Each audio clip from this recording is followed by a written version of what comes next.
ক্ষমতার পালাবদলে বাংলাদেশের সব জায়গায় পরিবর্তনের সুর দেখা গেছে এবং সুর পরিবর্তনের প্রবণতাও আমরা দেখতে পাচ্ছি। তবে সেই পরিবর্তনটা কতটা সুষ্ঠু হচ্ছে, কতটা ভালো হচ্ছে, কতটা সৎ হচ্ছে এবং কতটা কায়েমি স্বার্থ থেকে হচ্ছে সেইটা নিয়েও প্রশ্ন দেখা দিয়েছে অনেক। সেই সব প্রশ্নের মধ্যে আক্রান্ত হচ্ছে গণমাধ্যম, সংবাদ মাধ্যম এবং সাংবাদিকেরাও।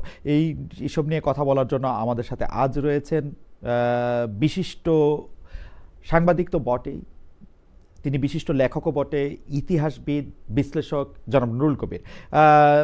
তার বর্তমান যে পরিচয়, যিনি নিউ এজ, দৈনিক নিউ এজের সম্পাদক, সেটিও আসলে তার অন্যতম প্রধান পরিচয়। আমাদের সঙ্গে যুক্ত হওয়ার জন্য কবির ভাই আপনাকে অনেক ধন্যবাদ। আপনি আপনার এই ব্যস্ত সময়ের মধ্যে আমাদের সাথে যুক্ত হয়েছেন, সেজন্য ধন্যবাদ, কৃতজ্ঞতা এবং স্বাগত জানাই। আপনাকে অনেক ধন্যবাদ আমাকে আমার সঙ্গে কথা বলার সুযোগ দেওয়ার জন্য। কবির ভাই, আমি একটু দর্শকদেরও বলি যে কবির ভাই আমাদের শুধু অগ্রজই নন, তিনি আমাদের অনেকেরই শিক্ষক। অনেক বিষয়ে আমরা অনেক জায়গায় আটকে গেলে আমরা কবির ভাই শরণাপন্ন হই। বিশেষ করে আমি কবির ভাই শরণাপন্ন নানা কারণে, নানা সময়, নানা রকমভাবেই হয়েছিলাম। বিগত সরকার আমলে যেটা 15 বছর ব্যাপী ছিল, সেই সময় সাংবাদিকরা বিভিন্ন ধরনের সমস্যার মধ্যে পড়েছেন, বিভিন্ন ধরনের হতাশার মধ্যেও পড়েছেন, ভয়ের মধ্যে পড়েছেন। আমি আমার ব্যক্তিগত অভিজ্ঞতার কথা বলি। আমি কবির ভাইকে গিয়ে বলছিলাম যে কবির ভাই, এটা কিরকম আমল যেখানে শেখ হাসিনাকে শুধু ভালো বলা হয় আর বাকি সবাই যেন খারাপ হইলেও তাদের কারো কোনো কষ্ট হয় না। শুধু শেখ হাসিনাকে খারাপ এরকম বলা যায় না। বলে যে না, শেখ হাসিনা ভালো, শুধু মন্ত্রী, আমলা, সামরিক বা বেসামরিক কর্মকর্তারা তারা শুধু খারাপ, তারা শেখ করছে। একই ধরনের প্রবণতা আমরা এখনো দেখতে পাই কিনা কবির ভাই? যে আমরা বলতেছি যে না, স্বরাষ্ট্র উপদেষ্টা ব্যর্থ, উমুক ব্যর্থ, সরকারের ভিতরে সরকার, কিন্তু যেন ডক্টর মোহাম্মদ ইউনূস কিছুই জানেন না, অথবা ডক্টর মোহাম্মদ ইউনূসই আসলে সবচেয়ে ভালো। এটা কি আসলে সম্ভব? কবির ভাই, আমার একদমই মনে পড়ে আপনি আমাকে বলছিলেন যে দেখেন, মাথা যদি ঠিক থাকে তাহলে অন্য কিছুর খারাপ হওয়ার সম্ভাবনা অনেক কম থাকে, যদি দোষ আমি মাথাকেই দিব। এখনকার পরিস্থিতিটা কি আলাদা একটু কবির ভাই? না, একদম না। হ্যাঁ, এখনো একই রকমের আছে, বাট রকমটার পরিবর্তন ঘটেছে। যেমন ধরুন, আমরা একটু ছোট্ট একটা ব্যাকগ্রাউন্ড দিই। বাংলাদেশের মানুষ যে 15 বছরের কথা বলেছেন, একটা স্বৈরতান্ত্রিক লীগ সরকারের বিরুদ্ধে থেকে থেকে লড়াই করেছে। সেই লড়াইয়ের বিভিন্ন সময় উত্থান পতন ছিল, পতনের সময় আবার নিপীড়নের শিকার হয়েছে, এবং শেষ পর্যন্ত একটা শিক্ষার্থী গণ অভ্যুত্থানের মাধ্যমে তার পতন হয়েছে। এদেরকে ফ্যাসিস্ট বলা হয়, ঠিক ফ্যাসিস্ট। আমি বলবো, যদি ফ্যাসিজমের নানান ধরন থাকে, হ্যাঁ, তার যে ইডিওলজি ছিল, এটাকে জাতিবাদী এক ধরনের ফ্যাসিজম ছিল। তো এইটার বিরুদ্ধে যারা লড়াই করেছে, তারা কিন্তু সবই একই রকমের চিন্তার মানুষ নন। তাদের এক এক ধরনের রাজনৈতিক উদ্দেশ্য ছিল, এক এক ধরনের আদর্শিক প্রণোদনা ছিল। ফলে নানান ধরনের মানুষের কমন শত্রুতে পরিণত হয়েছিল লীগ সরকার, কারণ তার নিজেরা ছাড়া আর কাউকেই তারা তাদের রাজনৈতিক বুদ্ধিভিত্তিক তৎপরতা অ্যালাউ করতে তারা রাজি ছিল না। ফলে সবাই তার বিরুদ্ধে সংঘবদ্ধ হয়ে এবং সাধারণ মানুষের অতিষ্ঠ হয়ে তার মধ্যে যোগ দিয়েছিলেন। তারপর মাত্র 3 সপ্তাহে 1500 মানুষের হত্যাকাণ্ড, প্রায় 20,000 মানুষের আপনার নানা ধরনের আহত হওয়া, তার মধ্যে একটা কয়েকশো 600-700-র মতো মানুষের সারা জীবনের জন্য দৃষ্টি শক্তি হারিয়ে ফেলা, মাত্র 3 সপ্তাহ সময়ের মধ্যে যে নিপীড়নমূলক ব্যবস্থা চালু করেছিল। এবং আপনি লক্ষ্য করবেন, কখনো কখনো মানুষ ভুলে যায়, এই গত আপনার শিক্ষার্থী গণঅভ্যুত্থানের একটা অন্যতম বৈশিষ্ট্য ছিল নারীর অংশগ্রহণ। মানে যেই পরিমাণে নারীরা তার সন্তানদের পাশে এসে দাঁড়িয়েছিল, অতীতেও নারীরা নানাভাবে সংগ্রামের মধ্যে ছিলেন আমাদের দেশে, কিন্তু এইবার দারুণ ভাবে তারা অংশগ্রহণ করেছিলেন। এখন এইটার মধ্য দিয়ে দু ধরনের আকাঙ্ক্ষা তৈরি হয়েছে। একটা হচ্ছে যার যার পুরনো যারা অঙ্গীকার, যেই যে রাজনীতির প্রতি তাদের অঙ্গীকার আছে, সেগুলোকে সামনে এগিয়ে নিয়ে যাওয়ার একটা পরিসর, মুক্ত পরিসর তৈরি হয়েছে বলে সবাই মনে করেছে। অন্যদিকে যে সাধারণ মানুষরা একেবারে পার্টিজান রাজনীতির সঙ্গে যারা জড়িত নন, তাদের মধ্যে একটা সাধারণভাবে একটা গণতান্ত্রিক আকাঙ্ক্ষা, সাংস্কৃতিক আকাঙ্ক্ষা তৈরি হয়েছে।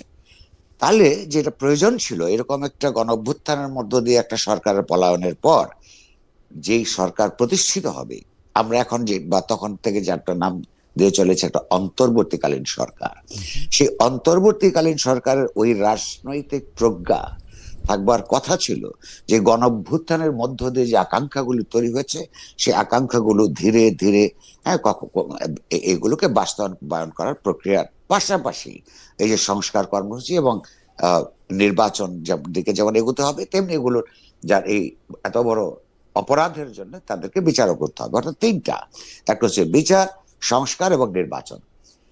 এই দেশের মানুষ আপনি লক্ষ্য করুন, কখনই এমন সরকার প্রতিষ্ঠিত করে নাই যার একটা সরকার মানুষ করে নাই, নিজেরা জোর করে থেকেছে এরকম সরকার অতীতে ছিল, যে তার টেনিউর কেউ জিজ্ঞাসা করে নাই। পৃথিবীতে কোনোদিনও কোনো সরকারের অনির্দিষ্টকালের টেনিউর থাকতে পারে না। কিন্তু আমরা লক্ষ্য করেছি যে এই সরকার প্রতিষ্ঠিত হবার পর যাদের নিয়ে সরকার প্রতিষ্ঠিত হয়েছে, তাদের দেশপ্রেম আমি প্রশ্ন করি না, কিন্তু তাদের রাজনৈতিক প্রজ্ঞা সম্পর্কে আমার সেদিনও প্রশ্ন ছিল, এখনো আছে এবং ভবিষ্যতেও থাকবে। কারণ এই যে আকাঙ্ক্ষাগুলোকে কিভাবে জড়ো করতে হয়, তার আকাঙ্ক্ষাগুলোকে কিভাবে বাস্তবায়নের প্রক্রিয়া নিতে হয়, তার যে রাজনৈতিক অভিজ্ঞতা এটা তাদের ছিল না। এটা অধ্যাপক ইউনূসেরও ছিল না, এবং তার সঙ্গে যারা সহকর্মী আছেন তাদেরও ছিল না। অধিকাংশেরই কারো কারো কাউকে কথা বাদ দিলে ছাত্র রাজনীতিতে যাদের এক ধরনের হাত পাকিয়েছিলেন তারা ছাড়া, এই ছোট ছোট ছোট বড় নানান এনজিওর মধ্যে থেকে যারা দেশের সংস্কার সাধনের মধ্য দিয়ে কাজ করতে চেয়েছেন, তারা একটা গোটা রাষ্ট্রযন্ত্রের ব্যবহার রাজনৈতিক ভাবে কিভাবে করতে হয় তার উপলব্ধি আছে বলে আমার মনে হয় না। ফলে আজকে যে সমস্ত ফেইলিউর গুলি দেখছেন, মূলত তাদের যে রাজনৈতিক অভিজ্ঞতাহীনতা, তাদের যে রাজনৈতিক অঙ্গীকার, তার যে রাজনৈতিক দিক দর্শনের প্রয়োজনীয়তা পড়ে। রাষ্ট্র তো একটা পুরোপুরি রাজনৈতিক সংগঠন, তো এই সংগঠনকে কোন দিকে কিভাবে নিয়ে যেতে হয়, কিভাবে মতাদর্শিক উপাদানগুলোকে বাস্তবায়ন করতে হয়, সর্বোপরি এই অধিকাংশ মানুষ যারা বিভিন্ন দৃষ্টিভঙ্গি নিয়ে রাস্তায় নেমেছিলেন, তাদের মেজরিটি মানুষের কি আকাঙ্ক্ষা, তার যে রাজনৈতিক রূপ দেওয়া এবং সেই রূপকে বাস্তবায়ন করবার চিন্তা, চেতনা, অভিজ্ঞতা, আকাঙ্ক্ষা কোনোটাই তাদের ছিল না। তারা এক ধরনের লুজ টাইপের, যে তরল, তাদের দেশের জন্য ভালোবাসা আছে আমি এখনো বিশ্বাস করি, আবার ক্ষমতাকে পেলে ক্ষমতাকে যে সুষ্ঠুভাবে ব্যবহার করতে হয়, এইটা যতক্ষণ না আপনি কাউকে ক্ষমতা দিচ্ছেন ততক্ষণ পর্যন্ত তার পরীক্ষাটা হয় না। এদের মধ্যে অনেকেই আছে ক্ষমতাকে অপব্যবহার করছেন, হ্যাঁ সেটাও আছে, সেটা ক্ষমতার একটা অন্তর্গত সমস্যা। এ কারণেই ক্ষমতাকে আপনার জনসমাজের দিক থেকে, সংবাদ মাধ্যমের দিক থেকে, রাজনৈতিক দিক থেকে অপোজিশনাল একটা চাপের মধ্যে রাখতে হয়। সেইটা রাখবার চেষ্টা এখনো পরিপূর্ণভাবে হচ্ছে না, কারণ সবাই নির্বাচনের যে দিকে চেয়ে আছে। করবে ডক্টর মোহাম্মদ ইউনূসকে আপনার মনে হচ্ছে কিনা যে ক্ষমতার অপব্যবহার উনি করছেন, উনি উনার নিজের স্বার্থকে দেশের স্বার্থের চেয়ে বেশি সামনে রাখছেন? সেই স্বার্থের মানে আর্থিক স্বার্থ নাও হতে পারে, আপনি সেটা বলছেন, মানে হতে পারে যে তার কাছে যেটা আদর্শ মনে হয়। জি, দেখুন, ওনার একটা বড় ভুল উনি শুরুতে করেছেন। আমরা জীবনে প্রত্যেকেই ছোট বড় ভুলের মধ্য দিয়ে আমাদের জীবনে এগোয় অথবা পিছিয়ে যায়। ওনার এইটা স্বার্থবাদিতা আমি এখনো বলবো না, আমি বলবো যে একটা বিরাট ভুল তিনি করেছেন। এই যে ক্ষমতায় আসবার প্রায় সঙ্গে সঙ্গে গ্রামীণ সংক্রান্ত যতগুলো প্রতিষ্ঠানের পক্ষে উনি যে তার সমস্যার সমাধানের ক্ষেত্রে যে তড়িৎ বেগে কাজগুলি করেছেন, এইটা উনি ঠিক করেননি। কারণ হচ্ছে আপনি যখন অনেকের দায়িত্ব নেন এবং সমাজে যখন অনেক মানুষ ক্ষতিগ্রস্ত থাকে, আপনি সবার দায়িত্বটা শেষ করে নিজের দায়িত্ব গ্রহণ করা হচ্ছে যে কোনো মহৎ আদর্শের আপনার দাবি। তো উনি তার এই সমস্যাগুলো সমাধান করবার আগে তার আরো অনেকের সমস্যা, অনেক কোম্পানির সমস্যা, এগুলো সমাধানের দিকে যেতে পারতেন, কিন্তু এই তাড়াহুড়াটা তিনি করেছেন। আমার ধারণা যে এইটার জন্য তার সারা জীবন তাকে করে করে খাবে। উনি এখন ইতিমধ্যেই উনি বোঝেন কিনা আমি জানি না, এইটা তিনি করেছেন। কিন্তু তার মূল সমস্যাই হচ্ছে তার সরকারের ঠিক রাজনৈতিক দিকদর্শন না থাকা। তার একটা নন পলিটিক্যাল মাইন্ডস, তাদের নিয়ে সরকার গঠন করা এমন একটা সময় যখন বাংলাদেশে রাষ্ট্র ক্ষমতায় থাকা উচিত ছিল সব রাজনৈতিক ভাবে সবচেয়ে সংবেদনশীল, সবচেয়ে রাজনীতি সচেতন, ইতিহাস সচেতন যে সংগঠনটা হওয়া উচিত ছিল সরকার হিসেবে, সেটা হয় নাই। তারই দুর্ভোগ আমাদেরকে পোহাতে হচ্ছে। রাজনৈতিক দিগদর্শন না থাকা, সরকারের ভিতরে সরকার, এই প্রসঙ্গগুলি নিয়ে আমরা আরেকটু ইলাবোরেট ভাবে আপনার কাছে আসবো, তবে কতগুলি প্রসঙ্গের খুব দ্রুত একটু অবতারণা করতে চাই, তারপর আবার আমরা ওই মধ্যে আসবো। কবির ভাই, আমরা দেখেছি যে ডেইলি স্টার প্রথম আলো আক্রান্ত হওয়ার পর বা ডেইলি স্টার প্রথম আলোর উপর আক্রমণ হওয়ার পর বলা হচ্ছে যে এখন তো আসলে মত প্রকাশের স্বাধীনতা দূরে থাক, বেঁচে থাকাই মুশকিল হয়ে গেছে। আমাদের প্রশ্ন এখানে দুইটা, ডেইলি স্টার প্রথম আলো প্রথম সংবাদ মাধ্যম কিনা যারা আক্রান্ত হলেন, এবং আমি যদি ধরে নিই যে ডেইলি স্টার এবং প্রথম আলো আক্রান্ত না হইল, ওই দিন আক্রান্ত না হইতো, কিন্তু একজন হিন্দু লোককে পুরায় মারা হইতো, খুলনায় একজন সাংবাদিককে গুলি করে হত্যা করা হইতো, তাহলে একই কথা ডেইলি স্টার সম্পাদক জনাব মাহফুজ আনাম মঈন বলতেন কিনা যে আমাদের আসলে মত প্রকাশ স্বাধীনতা দূরে থাক, বেঁচে থাকার স্বাধীনতাও নাই। মানে যে দুইটা পত্রিকা আমাদেরকে সবচেয়ে বেশি মানুষ পড়তেছে বলে দাবি করতেছে বা আমাদেরকে লিড করতেছে, তাদের সম্পাদকরা শুধু নিজেরা আক্রান্ত হওয়ার পরেই কি বুঝতে পারলেন যে দেশে আসলে মত প্রকাশের স্বাধীনতা নাই, বা এই প্রথম সংবাদ মাধ্যম আক্রান্ত হইল? এটা কিরকম? এটা একটা হচ্ছে যে তাদের পর যে আক্রমণটা হয়েছে, তারা খুব সেই সময় বিহ্বল হয়ে পড়ছিলেন। হয়তো শব্দের প্রয়োগ, বাক্য বিন্যাসের মধ্যে, হ্যাঁ, তার এই যে ত্রুটি বলবো আমি, যেটা আপনি ধরেছেন, হ্যাঁ, এটা তার হয়েছে। কিন্তু ধরুন, মত প্রকাশ কি তিনি বন্ধ রেখেছেন? তারপরের দিনই তো আনবাউড বলে উনি পত্রিকা বের করেছেন। অর্থাৎ ওইটা একটা দুঃখের কথা, সেই, হ্যাঁ, কষ্টের কথা। আর এইটাও তো সত্য নয় যে অন্য সময় না, এইটাইতে এইখানেই প্রথম আগুন লাগেনি। অন্যান্য পত্র পত্রিকা, মিডিয়া প্রতিষ্ঠান আক্রান্ত হয়েছে, বন্ধ হয়েছে আওয়ামী লীগ আমলে। কিন্তু এটা কিন্তু ভুলে গেলে চলবে না, তখন মতিউর রহমান এবং মাহফুজ আনাম সহ আমরা সকলে কিন্তু সেগুলোর প্রতিবাদ করেছি, বিবৃতি দিয়েছি, এডিটোরিয়াল লিখেছি। এই যে ধরুন, এই এখন যারা এইসব কথা বলছেন যে আমরা তখন করেছি কিনা, আসলে মানুষের আপনার শর্ট মেমোরির কারণে তখন কিন্তু তারা এটা দাঁড়িয়েছেন, কিন্তু যে এইরকম ভাবে দাঁড়ান নাই। কিন্তু আর এইরকম ভাবে এই ঘটনা তো ঘটেও নাই যে একটা বিল্ডিং এর মধ্যে উপরে ভেতরের লোক রেখে চারপাশ দিয়ে আগুন লাগিয়ে দেওয়া। অর্থাৎ একেবারে সেই ইউরোপে মধ্যযুগে যেভাবে ভিন্ন মতাবলম্বীদেরকে আপনার পুড়িয়ে মারা হতো, সেই পুড়িয়ে মারার যে পরিকল্পনা, এইরকম করে আপনি বিশ্বাস করবেন কিনা আমি জানি না, কারণ এরা এখনো এক ধরনের বিহ্বলতার মধ্যে আছেন। সেই দিন যদি আর 20 থেকে 25 মিনিট কিংবা আধ ঘন্টা যদি ছেলে মেয়েদেরকে উদ্ধার করা না যেত, তারা কিন্তু সেইখানে সাফোকেশনের কারণে শ্বাসরুদ্ধ হয়ে মৃত্যুবরণ করতো। তো এইটা এডিটর সাহেব যেদিন এটা শোনেন, সেই দিন তার যার সঙ্গে সবচেয়ে ঘনিষ্ঠভাবে কাজ করে, তার ব্যাপারে তো সংবেদনশীলতা বাড়ে। হ্যাঁ, সেইটার কারণে হয়তো এটা বলেছেন, কিন্তু এটা মিন করেছেন বলে তো প্রমাণ নাই, কারণ তিনি তারপরও তো শুধু প্রথম আলোর জন্য বা ডেইলি স্টারের জন্য আসেন নাই, তো গোটা সংবাদ মাধ্যম প্রতিষ্ঠানগুলোর স্বাধীনতার জন্য বলেছেন, এবং নিজেরাও মরবার ঝুঁকি থাকলেও মত প্রকাশ বন্ধ করেন নাই। কবির, এইটা নিয়েও আমরা আসলে একটু পরে ইলাবোরেট আলোচনা করতে পারবো যে আমরা সাংবাদিকরা কখন কোনভাবে কোন নৈতিক অবস্থান নেই বা না আমাদের এজেন্ডা কায়েম করি কিনা। কিন্তু আমি আরেকটা প্রসঙ্গে আসতে চাই, কারণ এই প্রসঙ্গগুলি বলে রাখা দরকার। অনেকগুলি প্রসঙ্গ আছে। একটা হচ্ছে যে কবির ভাই, আমরা কিন্তু গত 15 মাস ধরে, যদি আমরা এই অন্তর্বর্তীকালীন সরকারের সময়টা 15 নাকি মানে প্রায় 1.5 বছরের মতো সময়, 15 মাস আমি কেন বলছেন, মানে আপনি জামায়াতে ইসলামীকে বা যারা ফার রাইটিস্ট আছে তাদের ক্ষেত্রে আপনার কিছু শক্ত অবস্থান আছে। ফার রাইটিস্ট বলেও আমি আসলে সংজ্ঞান করতে চাই, আমি জামাত ইসলামী বলি। আপনার কিছু শক্ত অবস্থান আছে, আপনি কিছু ক্ষেত্রে তাদেরকে প্রকাশ্যে মুনাফেক বলেছেন, আপনি কিছু ক্ষেত্রে তাদেরকে বলেছেন যে তারা এই কাজটা ঠিক করছে না। জামাতে ইসলামী আবার একটা বিবৃতিও দিয়েছে, সেই বিবৃতি দিয়ে বলেছে যে আপনি অসত্য কথা বলেছেন।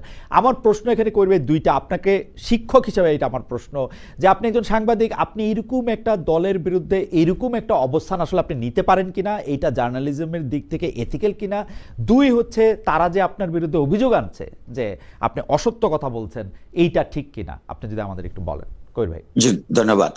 এক নম্বর হচ্ছে যে আমি লিখিতভাবে বছরের পর বছর বলেছি, এবং আমি বক্তৃতা করতেও বলি, সাংবাদিকতা এক ধরনের রাজনৈতিক তৎপরতা। এই জন্য রাজনৈতিক তৎপরতা যে কোনো রাজনৈতিক আদর্শ কতগুলি সাংস্কৃতিক বুদ্ধিবৃত্তিক আপনার জমির উপরে দাঁড়ায়। ফলে আপনি যদি গণতান্ত্রিক রাজনৈতিক ব্যবস্থায় বিশ্বাস করেন, সেই এরকম একটা রাজনৈতিক ব্যবস্থা কখনোই টিকে থাকবে না যতক্ষণ পর্যন্ত না সমাজের ভেতরে অধিকাংশ মানুষের মন এবং মননের মধ্যে গণতান্ত্রিক চিন্তা ভাবনার উদ্রেক করা এবং তাকে বিকশিত করবার দিকে না যায়। ফলে আমি যেহেতু এই দেশে আহ, প্রতিটা নাগরিকের সৃষ্টিশীল গণতান্ত্রিক উত্থান চাই, কারণ মানুষের অসাধারণ পোটেনশিয়াল আছে দারুণভাবে বিকশিত হবার, সেইটা নিশ্চিত করবার জন্য রাষ্ট্র ব্যবস্থা যেহেতু জগতে আছে, গণতান্ত্রিক রাষ্ট্র কাঠামো প্রয়োজন পড়ে। সেইটা গণতান্ত্রিক রাষ্ট্র কাঠামোর দায় যখন হয় অধিকাংশ মানুষের সমস্যার সমাধান প্রথমেই করা, আস্তে আস্তে গোটা সমাজের গণতান্ত্রিক রূপান্তর নিশ্চিত করা, সমাজে ন্যায় বিচার প্রতিষ্ঠা করা, সমাজের বৈষম্য দূর করা, এই রাজনৈতিক, এগুলো সবই রাজনৈতিক ব্যাপার। এই রাজনৈতিক মতগুলিকে সমাজে প্রতিষ্ঠা করতে না পারলে আপনার রাজনৈতিকভাবে গণতান্ত্রিক রাষ্ট্র প্রতিষ্ঠিত হয় না। ফলে এই ধরনের চিন্তার বিরুদ্ধে যারা আছে তাদের যে রাজনীতি, সেটাকে সমালোচনা করা ছাড়া আপনি একটা বুদ্ধিবৃত্তিক তৎপরতা পরিচালনা করা যায় না। এই কারণেই রাজনৈতিক সাংবাদিকতা মানে আসলে প্রত্যেকটা সংবাদপত্রের তাকে একটা করে এডিটোরিয়াল পলিসি আছে। প্রায় সবাই যে সেই পলিসিগুলি তো আসলে রাজনৈতিক, বুদ্ধিবৃত্তিক তো একটা তৎপরতা, একটা রাজনৈতিক তৎপরতা। সাংবাদিকতা একটা বুদ্ধিবৃত্তিক তৎপরতা, বা সেটা দুই ভাবে দেখা। একটা হচ্ছে যে মানুষকে আপনি তথ্য দিবেন, আপনি যখন তথ্য দিবেন তখন কোন অবস্থাতেই আপনি অসত্য কথা বলতে পারবেন না, এটাই সাংবাদিকতার নিয়ম থাকা উচিত। আর সেই তথ্যটা যখন আপনি বিশ্লেষণ করবেন, সেইটার প্রত্যেকেই আসলে আপন আপন রাজনৈতিক দর্শনের দিক থেকেই বিশ্লেষণ করে। আমিও তাই করি। জামায়াতের ব্যাপারে আপনি বলছেন না, যেমন আমি একটা লক্ষ্য করুন, পরিষ্কারভাবে আমার উপর সেই দিন যারা আক্রমণ করেছে সেখানে শিবিরের লোকেরা ছিল। আমাকে কিন্তু রাষ্ট্রের দিক থেকে প্রশ্ন করেছে, অনুরোধ করেছে একটা মামলা করবার। আমি কিন্তু মামলাটা করি নাই, কারণ এটা আমি ব্যক্তিগতভাবে নেই না, এটা আবার পার্সোনাল ইস্যু না। আপনি লক্ষ্য করুন, আমি একটা সংগঠিত শক্তির ও গণতান্ত্রিক তৎপরতার বিরুদ্ধে কথা বলবো, আমি তো অথচ লিখবো, অথচ আমি তো আশা করতে পারি না যে তারা ওইখানে গেলে আমাকে ফুলের মালা নিয়ে দাঁড়িয়ে থাকবে। আমার অসংখ্য বন্ধু শুভান অধ্যায় প্রশ্ন করেছে, আপনি একা ওখানে গেলেন কি করে? আমি আচ্ছা, বা গেলেন কেন? আরো তো ঘটনা ঘটতে পারতো, আমি এটা জেনেই গেছি। আমার মনে হয়েছে ওইখানে আমার যাওয়া কর্তব্য। এই কর্তব্য বোধের মধ্যে যদি ভুল থাকে, আপনি যদি সেইটাকে বলেন এটা ভুল ছিল, সেটা একটা আলাদা বিতর্ক, আমি তো আপনার সঙ্গে তর্ক করতে রাজি আছি। কিন্তু ওইখানে আমার উপর যে তারা আক্রমণ করেছে, তো সেইটা তো অত্যন্ত স্বাভাবিক। তবে এর মধ্যে দুঃখজনক যেটা হইলো, এই যে এখানে আরেকটা, এই যে জামায়াতের মুনাফিকের কথা বলছেন, তারা, আমি ওইখানে গেছি তাদের রাজনৈতিক ভাবে তাদেরকে বিরোধিতা করি, ব্যক্তিগতভাবে তাদের সঙ্গে আমার কোনো বিরোধ নাই। তারা সেই কথা বলে আমাকে আক্রমণ করবার সৎসাহস দেখাতে পারে নাই। তারা আমাকে আওয়ামী লীগ বলে আখ্যায়িত করে তারপরে আক্রমণ করেছে। এই যে আরেকটা মুনাফিকি, তারা কিন্তু আমাকে আক্রমণ করছে কারণ আমার হচ্ছে এখানে একটা সেকুলার ডেমোক্রেটিক রাজনৈতিক ব্যবস্থা আমরা চাই। আর এর চাইতে যারা বড় কুতুব, সেকুলারিজমের কি কি সমস্যা আছে সেগুলি নিয়ে আলাপ করে, সেই আলোচনায় আমরা বিতর্কে অংশগ্রহণ করতে রাজি আছি। সেটা হচ্ছে একটা একাডেমিক বিতর্ক। ধরুন যে ফরাসি সমাজে যখন 1789 সালের বিপ্লবের সময় সেকুলারিজমের কথা বলা হয়েছিল, তার একটা রাজনৈতিক প্রেক্ষাপট আছে। আজকে আপনি বলতে পারেন সেটা তো আপনার বাস্তবায়িত হয় নাই, তাহলে সেকুলারিজমের পুরো জিনিসটাই তো অবাস্তবায়নযোগ্য করে তুলেছে। একটা কথা হচ্ছে, মানুষ কিন্তু সংগ্রাম করে, লড়াই করে, আপাতত যেটা অবাস্তবায়নযোগ্য মনে হয়, কাজটা যদি ভালো হয়, কথাটা যদি ভালো হয়, আদর্শটা যদি ভালো হয়, সেটা কোথায় কোথায় ফেল করেছে সেই কারণে আমি ওইটার প্রপাগেট করতে পারবো, এটা হতে পারে না। যদি যেই ব্যবস্থা বলে যে একটা সমাজের মধ্যে মুসলমান, হিন্দু, বৌদ্ধ, খ্রিস্টান, নারী, পুরুষ সবাই থাকবে, সবার সমান অধিকার থাকবে, প্রত্যেকের ধর্মীয় কর্মকাণ্ড করবার অধিকার থাকবে, এবং রাষ্ট্র সে ব্যাপার কোন একটা বিশেষ ধর্মকে, সেটা বাংলাদেশের ক্ষেত্রে হতে পারে ইসলাম, আর ভারতের ক্ষেত্রে হতে পারে হিন্দু, অর্থাৎ সংখ্যাগরিষ্ঠ যারা, তাদের পক্ষে রাষ্ট্রপাটকে সাজিয়ে আপনার ধর্মীয় ভাবে যারা সংখ্যালঘু তাদের উপর আপনি নিপীড়ন করবেন অথবা তার চিন্তা চেতনাকে বিকশিত হতে দিবেন না, এটা তো খারাপ কাজ। তো সেকুলারিজম ইউরোপে ব্যর্থ হয়েছে বলে এটার নাম আপনি আরেকটা অন্য কিছু দিতে পারেন, সেটার জন্য আমি লড়াই করব, এটাই স্বাভাবিক। অসম্ভবের জন্য মানুষ লড়াই করে, আমাদেরও তাই কাজ। আর এখানে দ্বিতীয় পার্টটার উত্তর হচ্ছে যে তারা আমাকে বলেছেন যে আমি তিনটা অভিযোগ এনেছি তাদের ব্যাপারে। এক হচ্ছে তারা ঐতিহাসিকভাবে তারা মুনাফিকি করে, কারণ মুখে বলে একটা, কাজ করে আরেকটা। আরেকটা বলেছি তারা ধর্মকে দারুণভাবে ব্যবহার করছে, হ্যাঁ, যেটা ইসলামকে ইসলামের যে অন্তর্গত শক্তি, ইসলামের মধ্যে যে গণতন্ত্র পরায়ণতার যেটুকু অংশই থাকুক, সবচেয়ে বড় কথা ইসলাম ধর্মের বিকশিত হয়েছে জনস্বার্থের প্রতি আর বিশ্বস্ত থেকে। অধিকাংশ নিপীড়িত মানুষের কথাই আছে যে জুলুমের বিরুদ্ধে, জালেমের বিরুদ্ধে মজলুমের পক্ষে লড়াই করে ইসলাম বিকশিত হয়েছে। তো এখন জামাত ইসলাম আর ইসলাম এক কিনা আমি বরাবর ব্যাখ্যা করি এটা এক নয়। এটা আমি আমার ব্যাখ্যা দিবার আগেই বলে রাখি, এই দেশেরই অসংখ্য আলেম আছেন যারা জামাত ইসলামকে হাত থেকে ইসলামকে রক্ষা করবার কথা বলে। তো আমার মতন একটা ছোট্ট প্রশ্ন যদি করে রাখি, যে বাংলাদেশের রাজনীতিতে ধর্মের ব্যবহার তো মোটামুটি ভাবে সবাই করে, মোটামুটি না মানে মানে অ্যাবসলিউটলি ধর্মের ব্যবহার করেই বাংলাদেশের রাজনীতিটা চলে একদম। এবং যারাই করে সেটার বিরুদ্ধে আমরা, কারণ আর কিন্তু জামাত ইসলামী নামটা কি করেছে, ইসলামকে কিভাবে ব্যবহার করে, এই তিনটা। আর আরেকটা অভিযোগ আমি করেছি, 3 নম্বরটা হচ্ছে যে তারা নির্বাচনটাকে পিছিয়ে দেবার চেষ্টা করছে। আচ্ছা, এখন আমি আপনাকে একটা একটা করে উত্তর দিচ্ছি। হ্যাঁ, এবং আমাকে বলেছে আমি মিথ্যাচার করেছি। এই যে তার মিথ্যাচার করেছি তার প্রমাণ কি হিসাবে তারা বলেছে যে তারা ধর্মকে নির্বাচনের ক্ষেত্রে ব্যবহার করছে না। অথচ আপনি যদি সোশ্যাল মিডিয়া দেখেন, আমাদের যে রিপোর্টস আছে, হ্যাঁ, সেগুলিতে বিভিন্ন জায়গায় তারা বলে বেড়াচ্ছে যে বেহেশত দোজখের সঙ্গে জামায়াতকে ভোট দেওয়ার আছে। এটা জামায়াতের যে এইখানে মজাটা হচ্ছে যে এই ক্ষেত্রে তারা আবার বলতেছে ওইটা তার নিজস্ব মত। আচ্ছা, এটা বলছি, আমি আসছি সেই জায়গায়, এটা আরেকটা মুনাফিকি। হ্যাঁ, আচ্ছা আচ্ছা, এই জামায়াতের প্রার্থীর পক্ষে যারা কাজ করছে তাদের অনেকের বক্তব্য আপনি এখন সার্চ দিলে পাবেন। এআই দিয়ে কিছু কিছু হয়েছে, হ্যাঁ, সেটা সত্য, অনেকে বাড়িয়ে বলেছে, কিন্তু সত্য যেগুলো আছে পরীক্ষায় পাবেন। তার মধ্যে প্রতিদিন আপনি দেখতে পাবেন যে তারা তার এই ভোটটাকে বেশ ইসলামের সঙ্গে লাগিয়ে ফেলেছে।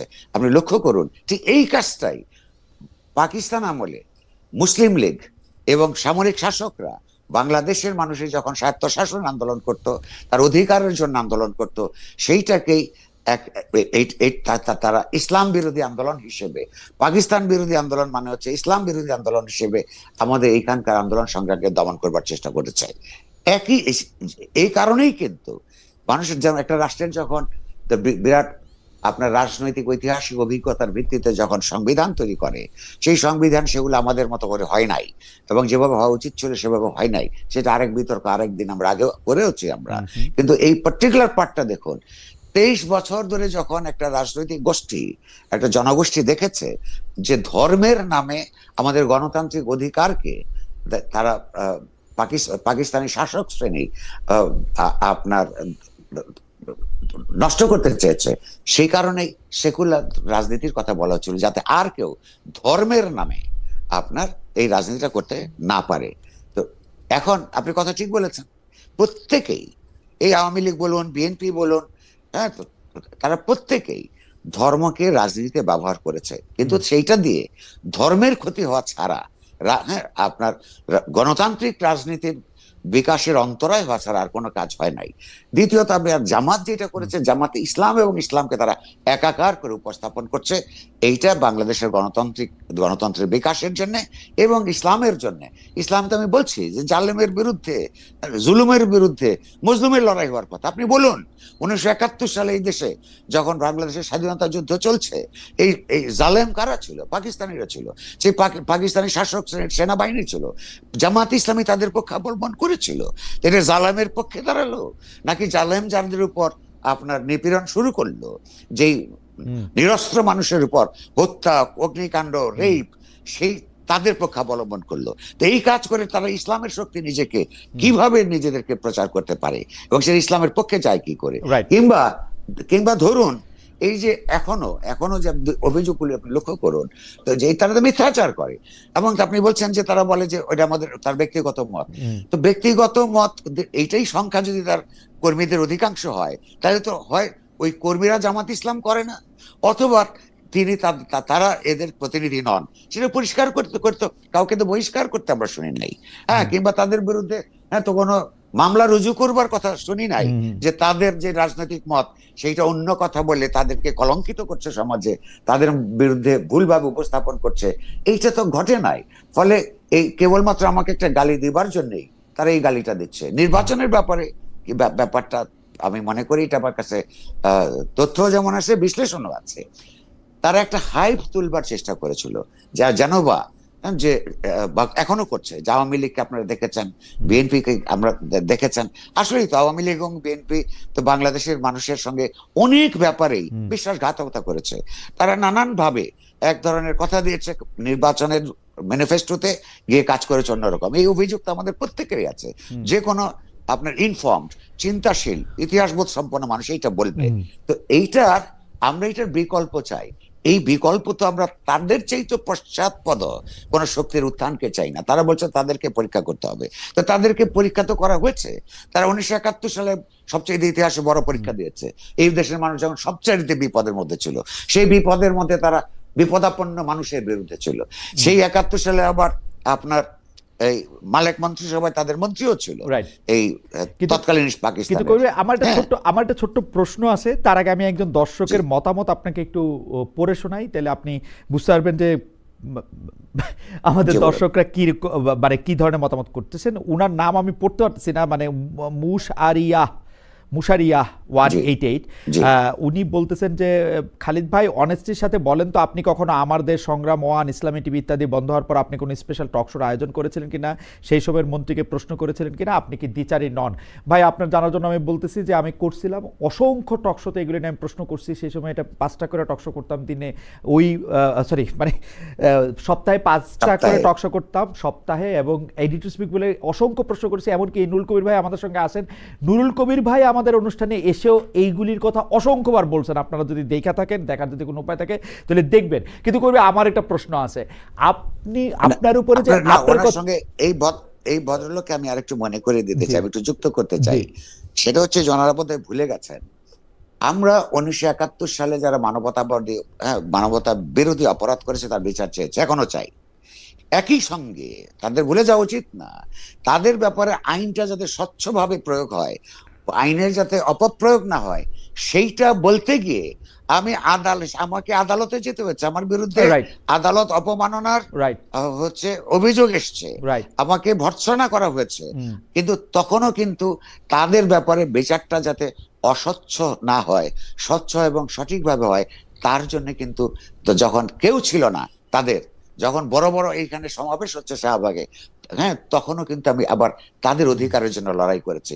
এরা তাদের আরেকটা মুনাফিকি হচ্ছে, হ্যাঁ, আমাদেরকে যেভাবে তারা চিত্রিত করতে চায়, হ্যাঁ, আমরা তাদের অধিকার রাখবার জন্য, আমি তো এটা ব্যক্তিগতভাবে নেই না, আমি বলছি তারা তাদের রাজনীতি করুন, কিন্তু সেই রাজনীতির ভুল ভ্রান্তি এবং স্বার্থ বিরোধীরা কোথায় সেটা আমাদেরকে বলতে দিতে হবে। তারা যেভাবে করছে, তারা বাক স্বাধীনতা বলতে তাদের স্বাধীনতাকে বোঝায়, আমরা বাক স্বাধীনতা বলতে আমার রাজনৈতিক প্রতিপক্ষের বাক স্বাধীনতাকে বুঝি।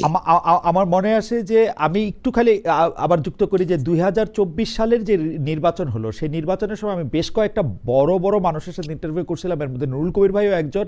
আপনারা সেই ইন্টারভিউটা এখনো ডিজিটাল ফুটপ্রিন্টে তো সবকিছুই রয়ে যায়, ডয়েচে ওয়েলে থেকে সেই ইন্টারভিউ নেওয়াতে কবির ভাই কিন্তু এই জামাতে ইসলামের রাজনীতি করার অধিকার এবং অন্যান্য ডানপন্থী জায়গা থেকে রাজনীতি করার অধিকার সম্পর্কে সবচেয়ে সচকিত এবং উচ্চকিত ছিলেন আওয়ামী লীগের আমলে। এই 2024-এর ইলেকশনে আমার ঠিক ডেট মনে পড়তেছে না, এটা জানুয়ারির 2 বা 3 তারিখের মধ্যে হবে।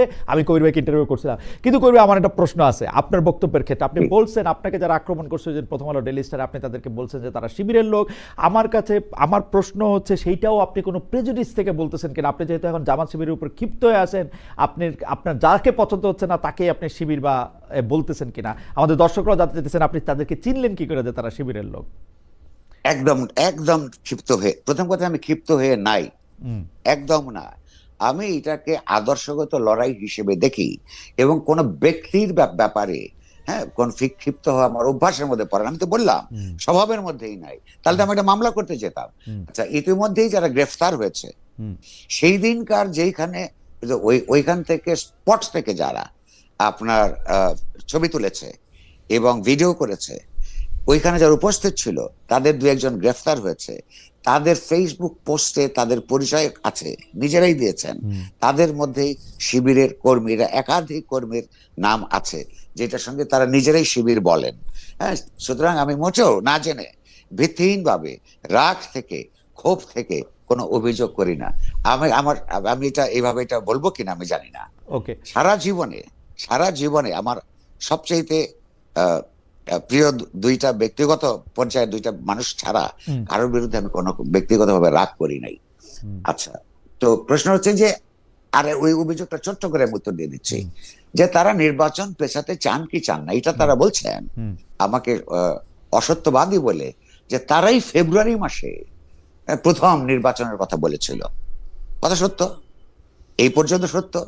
এই যে, কিন্তু তার যে মুনাফিকি স্বভাব, বলবে একরকম, কিন্তু ওই পাশাপাশি সময়গুলিতে তাদেরই বক্তৃতা বিবৃতি, যার ধরেন তাদের এখন এই মুহূর্তের রাজনৈতিক প্রতিপক্ষ তার পুরনো বন্ধু বিএনপি সংস্কার বাদ দিয়ে কেন নির্বাচনের জন্য পাগল হয়ে গেছে, এইটা এরকম অসংখ্যবার তারা এগুলো বলেছে। যত বছর লাগে সংস্কারটা শেষ করা উচিত, এগুলো তাদেরই বক্তব্য। তারা নিজেদের ফাইল খুঁজলেই তারা পাবেন। ওইটা যখন ফেব্রুয়ারিতে যেমন চেয়েছে, আবার আর ডিসেম্বরে অন্যরা চেয়েছে বলে আপনার তাদেরকে গালাগালও দিয়েছে। তো দুই নম্বর হচ্ছে, তারা আসলে কেন পেছাতে চায়, একটা হলো তথ্য আর একটা বিশ্লেষণ। আপনি লক্ষ্য করুন যে হাইপ তুলেছিল তারা বুঝি বা ক্ষমতায় চলে যাচ্ছে। আচ্ছা, কিন্তু এই যে বিএনপির বিরুদ্ধে একটা অভিযোগ আছে না, এরা যখন ওই টেম্পু আর বাজার দখল করতে যায়, বিএনপির থেকে জামাত কিছু কিছু ব্যাপারে অনেক স্মার্ট পার্টি, পলিটিক্যাল পার্টি হিসেবে তারা তখন রাষ্ট্রের স্ট্র্যাটেজিক পয়েন্টগুলিতে তাদের লোক বসিয়েছে, আর চাঁদাবাজিও করেছে। সেগুলো অনেক ভীষণ স্মার্টলি সেটা তারা করেছে। সেগুলোর দরকার হলে আমরা, এটাও যদি মিথ্যা কথা হয়, সেই দাবি করলে সেই প্রমাণ আমরা তুলে ধরবো সময় মতন। প্রশ্নটা হচ্ছে যে, তারা বুঝতে পেরেছে এখন কয়েক মাস গেছে পরে, যে বাংলাদেশ এখনো পর্যন্ত বাংলাদেশের অপরাপর যাবতীয় রাজনৈতিক দল, সংগঠন ইত্যাদির নানা ধরনের অন্তর্গত দুর্বলতা থাকা সত্ত্বেও বাংলাদেশের গোটা সমাজ, 18 কোটি মানুষের বৃহদাংশ এখনো পর্যন্ত জামাতের মতন রাজনৈতিক দলকে ক্ষমতায় দেখতে প্রস্তুত নয়, অর্থাৎ তারা ক্ষমতায় যেতে পারবে না। তাহলে কি করতে হবে তাকে? এই মুহূর্তে যেহেতু ডানপন্থী, তাদের প্রতি সহানুভূতিশীল ইউনূস সরকারের মধ্যে মন্ত্রী আছে, প্রশাসনের মধ্যে তাদের লোক আছে, ডিফ্যাক্টো ভাবে ক্ষমতায় থেকে আরো সুবিধা নেওয়া, তাদের রাজনৈতিক প্রতিপক্ষগুলোকে নানানভাবে আরো দমন করার জন্য যতটা সময় পায় তার জন্য ততটাই ভালো। ফলে সে প্রলম্বিত করতে চায়। এইটা খুব পরিষ্কার তথ্য হিসেবে আমি তো সাংবাদিক, তো আমি তো অ্যাপ্রেন্টিস রিপোর্টার থেকে সম্পাদক হয়েছি। ফলে আমাদের তো রিপোর্টারের সোর্স গুলি তো বন্ধ হয়ে যায় না। ফলে নানান জায়গায় সেই তথ্য হিসেবেও আমরা, এটা সরকার নিজেও জানে, সরকারের লোকেরা, সরকারের মধ্যে লোকেরা আমাকে জানিয়েছে যে তাদের কাজকর্ম, তাদের তৎপরতা, এগুলোর মধ্য দিয়ে বোঝা যায় যে তারা পথ চায়। কেন পিছাতে চায়? তার কারণ হচ্ছে তারা জানে ক্ষমতায় যেতে পারবে না। ফলে যতদিন পর্যন্ত তারা এটা সুবিধাটা নিতে পারে সেটা তারা চায়। আর অন্য অপরাপর দলগুলির থেকে, এটা আমি জামাতের প্রশংসা করছি, তাদের তাড়াহুড়া কম। জামাতের তারা 50 বছর ধরে একটা বিপ্রতি পরিবেশের মধ্যে তারা কাজ করেছে। আবার সে খেয়াল করুন, থেকে গণ আন্দোলনের সঙ্গে অন্য পার্টিগুলির মত, অনেক বিশেষত আওয়ামী লীগের মতন, এরাই কিন্তু বিশ্বাসঘাতকতা করে তাদের পরিসরগুলো গেছে। 86 সালে তারা নির্বাচনে গেছে, 1986 সালে, যখন এদেশের ছাত্রী জনতা সেই নির্বাচনের বিপক্ষে ছিল। খেয়াল করুন, তারা তাদের সুবিধার বাইরে আপনার কখনই কাজ করার এই ব্যাপারে তারা স্মার্ট আছে। সেই স্মার্টনেসের জন্য শেষ পর্যন্ত তারা লাভবান হবে কি ক্ষতিগ্রস্ত হবে সেটা ইতিহাস নির্ধারণ করবে। সুতরাং আমাকে যে বললো তারা আমি মিথ্যাচার করলাম, এর সব কারই তো সত্যি। আপনার কথা সত্যি ধরে নিয়ে কইরে আমি আপনাকে একদম মানে এই প্রশ্নটা করতে চাই যে ধরেন জামাত ক্ষমতায় যেতে পারবে না, এটা আপনি যেমন জানেন, ধরা যাক এটা যদি সত্য হয়, জামাতও জানে, এবং জামাত যে বারবার ক্ষমতা পিছাতে চাইতেছে, নির্বাচন পিছাতে চাইতেছে, সেটাও একটা কারণ। আপনি তো যুক্তি বুদ্ধি দিয়েই আপনি এটা বিবেচনা করলেন। তাইলে এটা জামাতের জন্য সবচেয়ে ভালো হইতো না বিএনপির সাথে তার পুরনো বন্ধুত্বটাকে একটু জাগিয়ে তুলে আবারও, এবং আপনি তার প্রশ্ন করলেন যে তার তাড়াহুড়া নাই, বিএনপির সাথে পুরনো বন্ধুত্বটাকে জাগিয়ে তুলে বিএনপির সহযোগী শক্তি হিসেবে থেকে থেকে আরও শক্তি সঞ্চয় করা এবং ক্ষমতার কাঠামোতে অংশ নিয়ে আর নিজেদেরকে আরো শক্তিশালী করা, যেমনটা তারা 2001 সালে করছিল, এটা তাদের জন্য ঠিক কাজ হইতো না? আমার এই প্রশ্নটা আমি এই কারণে করতেছি, কারণ আমি দেখতে পাইতেছি যে প্রথম আলো ডেলিশনের কথা আবার আসি, আমি জীবনে এরকম দেখি নাই যে বিএনপির আয়োজিত সভায় বা কোনো দলের আয়োজিত সভায়, মানে বিএনপির একজন ভারপ্রাপ্ত চেয়ারম্যান তিনি দেশে ফিরবেন, সেই সভার মধ্যে অংশগ্রহণ করে সম্পাদকরা কেন তারেক রহমানের আরো আগে আসা উচিত ছিল, তারেক রহমান আসলে দেশের কি হয়ে যাবে, এগুলি বলতে শুরু করছে, কারণ তারা দেখতে পাচ্ছে যে বিএনপি ক্ষমতায় আসতেছে। তো জামাতও তো এটা দেখা, জামাতেরও তো একই কাজ করা উচিত ছিল, তাই না? আচ্ছা দেখুন, এটা 2-3 ধরনের উত্তর আছে, তবে একটা কথা বলে রাখি, আপনি কিন্তু গড়ে বলেছেন সম্পাদক ওখানে গেছে, আমি কিন্তু ওখানে যাই না। নাই। আমার সেটা প্রশ্ন আছে, লেজ আছে যে আপনি জান নাই কেন, হ্যাঁ। আপনাকে কি দাওয়াত দেয় নাই, নিমন্ত্রণ দেওয়া হয় নাই? না, না, দিয়েছে। আপনি তারা আপনি অত্যন্ত আপনি ভদ্রতার সঙ্গে দাওয়াত দিয়েছে। আচ্ছা। আপনাকে আমি আচ্ছা, বলছি, আচ্ছা। জামাতের কি করা উচিত ছিল আপনি প্রশ্ন করেছেন, এটা আসলে জামাতেই ভালো বুঝবে। না, জামাতে তবে যে দলের শেডো, মানে বিএনপির পিছনে পিছনে থাইকে জাতীয় পার্টি যেমন নিজেদের আখের গুছায় নিছিল, জামাতের মতো করে এটা করতে পারতো কিনা, যেহেতু যারা জানে যে তারা নির্বাচনে জিতবে না? আচ্ছা, জামাতের কিন্তু তার জন্মের পর থেকে এখন এই পর্যন্ত ইতিহাসের বড় বড় বাকগলিতে বড় বড় ভুল করবার হ্যাঁ রেকর্ড আছে। ওকে। আপনি লক্ষ্য করুন, বাংলাদেশে এই এলাকার মানুষ, বিশেষত পূর্ব বাংলার কৃষকরা যখন পাকিস্তানের জন্য আন্দোলন করে, পাকিস্তানের দাবি যখন সবচেয়ে জনগণের দাবি, পপুলার দাবি, জনপ্রিয় দাবি, জামাত ইসলামী তখন পাকিস্তানের বিরুদ্ধে ছিল। হ্যাঁ, পাকিস্তান সৃষ্টি হওয়াটাকে জামায়াতের নেতা, তৎকালীন নেতা আপনার মৌলানা মওদুদি, এইটা পাকিস্তান একটা বাজে বস্তু হিসেবে আপনার তৈরি হচ্ছে, এবং জিন্নাহকে গালাগাল দিতেন। দেখুন, অথচ জনগণ ছিল পাকিস্তানের পক্ষে। আবার সেই পাকিস্তান যখন এই দেশের এই অঞ্চলের মানুষই সেখান থেকে মুক্তির জন্য নিজেদের রাষ্ট্র তৈরি করবার জন্য স্বাধীনতার যুদ্ধ করে 71 সালে, আবারও সে একটা আপনার জনস্বার্থ বিরোধী, জনগণের বিরুদ্ধে সে অবস্থান গ্রহণ করে। এই যে আপনার 1986 সালের নির্বাচন, তারপর স্বাধীন বাংলাদেশে 86 যখন আওয়ামী লীগের নেতারা এখনো বোঝে কিনা যে 90 সালে তারা যে নির্বাচনে জিতে নাই, তার একটা প্রধান কারণ রাস্তায় এক সন্ধ্যার সময় বলেছে আগামীকাল যারা জাতীয় বিমান, এই কথা বলে পরের দিনে নির্বাচনে চলে গেছে। ওই কথাগুলো 90 সালের ইলেকশন পর্যন্ত এই দেশের মানুষ মনে রেখেছিল, তারা অপরাপর অন্যান্য কথা বাদ দিল। জামাত ইসলামও সেই রাস্তার জনগণের লড়াই বাদ দিয়ে ওখানে গেছে। এই যে এখনো এইবার এই যে একটা বিরাট ট্রানজিশনের সময়ে, হ্যাঁ, তার কিন্তু পুরনো অপরাধগুলিকে ধুয়ে মুছে মানুষের সঙ্গে মানবিক আচরণ করে, গণতান্ত্রিক আচরণ করে, হ্যাঁ, তার কিন্তু তার নিজের গা থেকে কিছুটা ময়লা দূর করবার চেষ্টা করতে পারতো। কিন্তু যে জামাতের ঐতিহাসিকভাবে ভুল করবার একটা প্রবণতা আছে। ইতিমধ্যেই জামাত শিবির বাংলাদেশের বিভিন্ন জায়গায় যে সন্ত্রাস তৈরি করেছে, ইতিমধ্যেই যে সমস্ত অসত্য কথা তারা মানুষকে বলে চলেছে, ইতিমধ্যেই ধর্মকে যারা উৎকট ভাবে ব্যবহার করছে, এগুলির মধ্য দিয়ে আপনি বরং তার ব্যাপারে মানুষ ওই যে আওয়ামী লীগ বিএনপির বদলে তাকে পরীক্ষা করবে কিনা, ইতিমধ্যেই সে ভর্তি পরীক্ষা দিয়ে ফেলছে। এই পরীক্ষার মধ্য দিয়ে মানুষ বুঝতে শুরু করেছে যে ক্ষমতায় যাবার আগেই যদি তাদের এই অবস্থা হয়, তাহলে ক্ষমতা যদি রাষ্ট্র ক্ষমতা হাতে বলে তারা কি করতে পারে। জামাত আবার ভুল করলো, এই ভুল তারা ক্রমাগত করেই চলবে। আমি আরেকটা প্রসঙ্গ এখানে আনছিলাম, এটাও যদি একটু ছোট্ট করে বিএনপির কথা বলছেন। হ্যাঁ, তারেক সাহেবের আগমন নিয়ে সম্পাদক সাহেবরা, জি এটা একটু যদি বলতেন। ছোট্ট রেসপন্স আমি আসবো এটিতে। আপনার বিএনপির সঙ্গে তার বন্ধুত্বটা ঠিক বা আরো অগ্রসর হলো না কেন? দুটো কারণ। একটা হচ্ছে জামায়াত যেহেতু নিজেদের ব্যাপারে অতি কনফিডেন্ট হয়ে গেছিল, নিজেরাই পারবে বলে তাদের একটা ভুল ধারণা তৈরি হয়েছিল, সেটা যেমন ব্যাপার, তেমনি আপনার তার আবার পাশাপাশি তাদের সঙ্গে তারা যে এক ধরনের অ্যালায়েন্সে যেতে চায় না, এটা কিন্তু সত্য নয়। প্রথম দিকে তাদের কিন্তু সিট অ্যারেঞ্জমেন্টস এর প্রস্তাব, হ্যাঁ, জামাত এটা প্রকাশ্যে স্বীকার করে না, বাট আমি তথ্য হিসাবে জানি এই প্রস্তাব নিয়ে দুই পক্ষ আলাপ করেছে, এটার মধ্যে সমঝোতা হয় নাই। এটা হলো এক, চেষ্টা তারা করেছে। দুই, এবং সেটা লক্ষণ আমরা দেখতে পাই যে BNP জামাতের আমরা আমির এবং নায়েবে আমির লন্ডনে গিয়ে দেখা করে এসেছেন তারেক সাহেবের সঙ্গে, সেটাও আমরা দেখছি ওই সময়ের মধ্যে হয়তো এই তথ্য এসছে। হ্যাঁ, জি, আচ্ছা, এটা যেমন একটা। তো এই জামায়াত যেমন নানান অপরাধ করেছে, অথচ অপরাধগুলির জন্য সে ক্ষমা চায় না, বরং সেগুলোকে নানান ভাবে প্রলেপ দিয়ে আপনার ওইখান থেকে উদ্ধার পেতে চায়।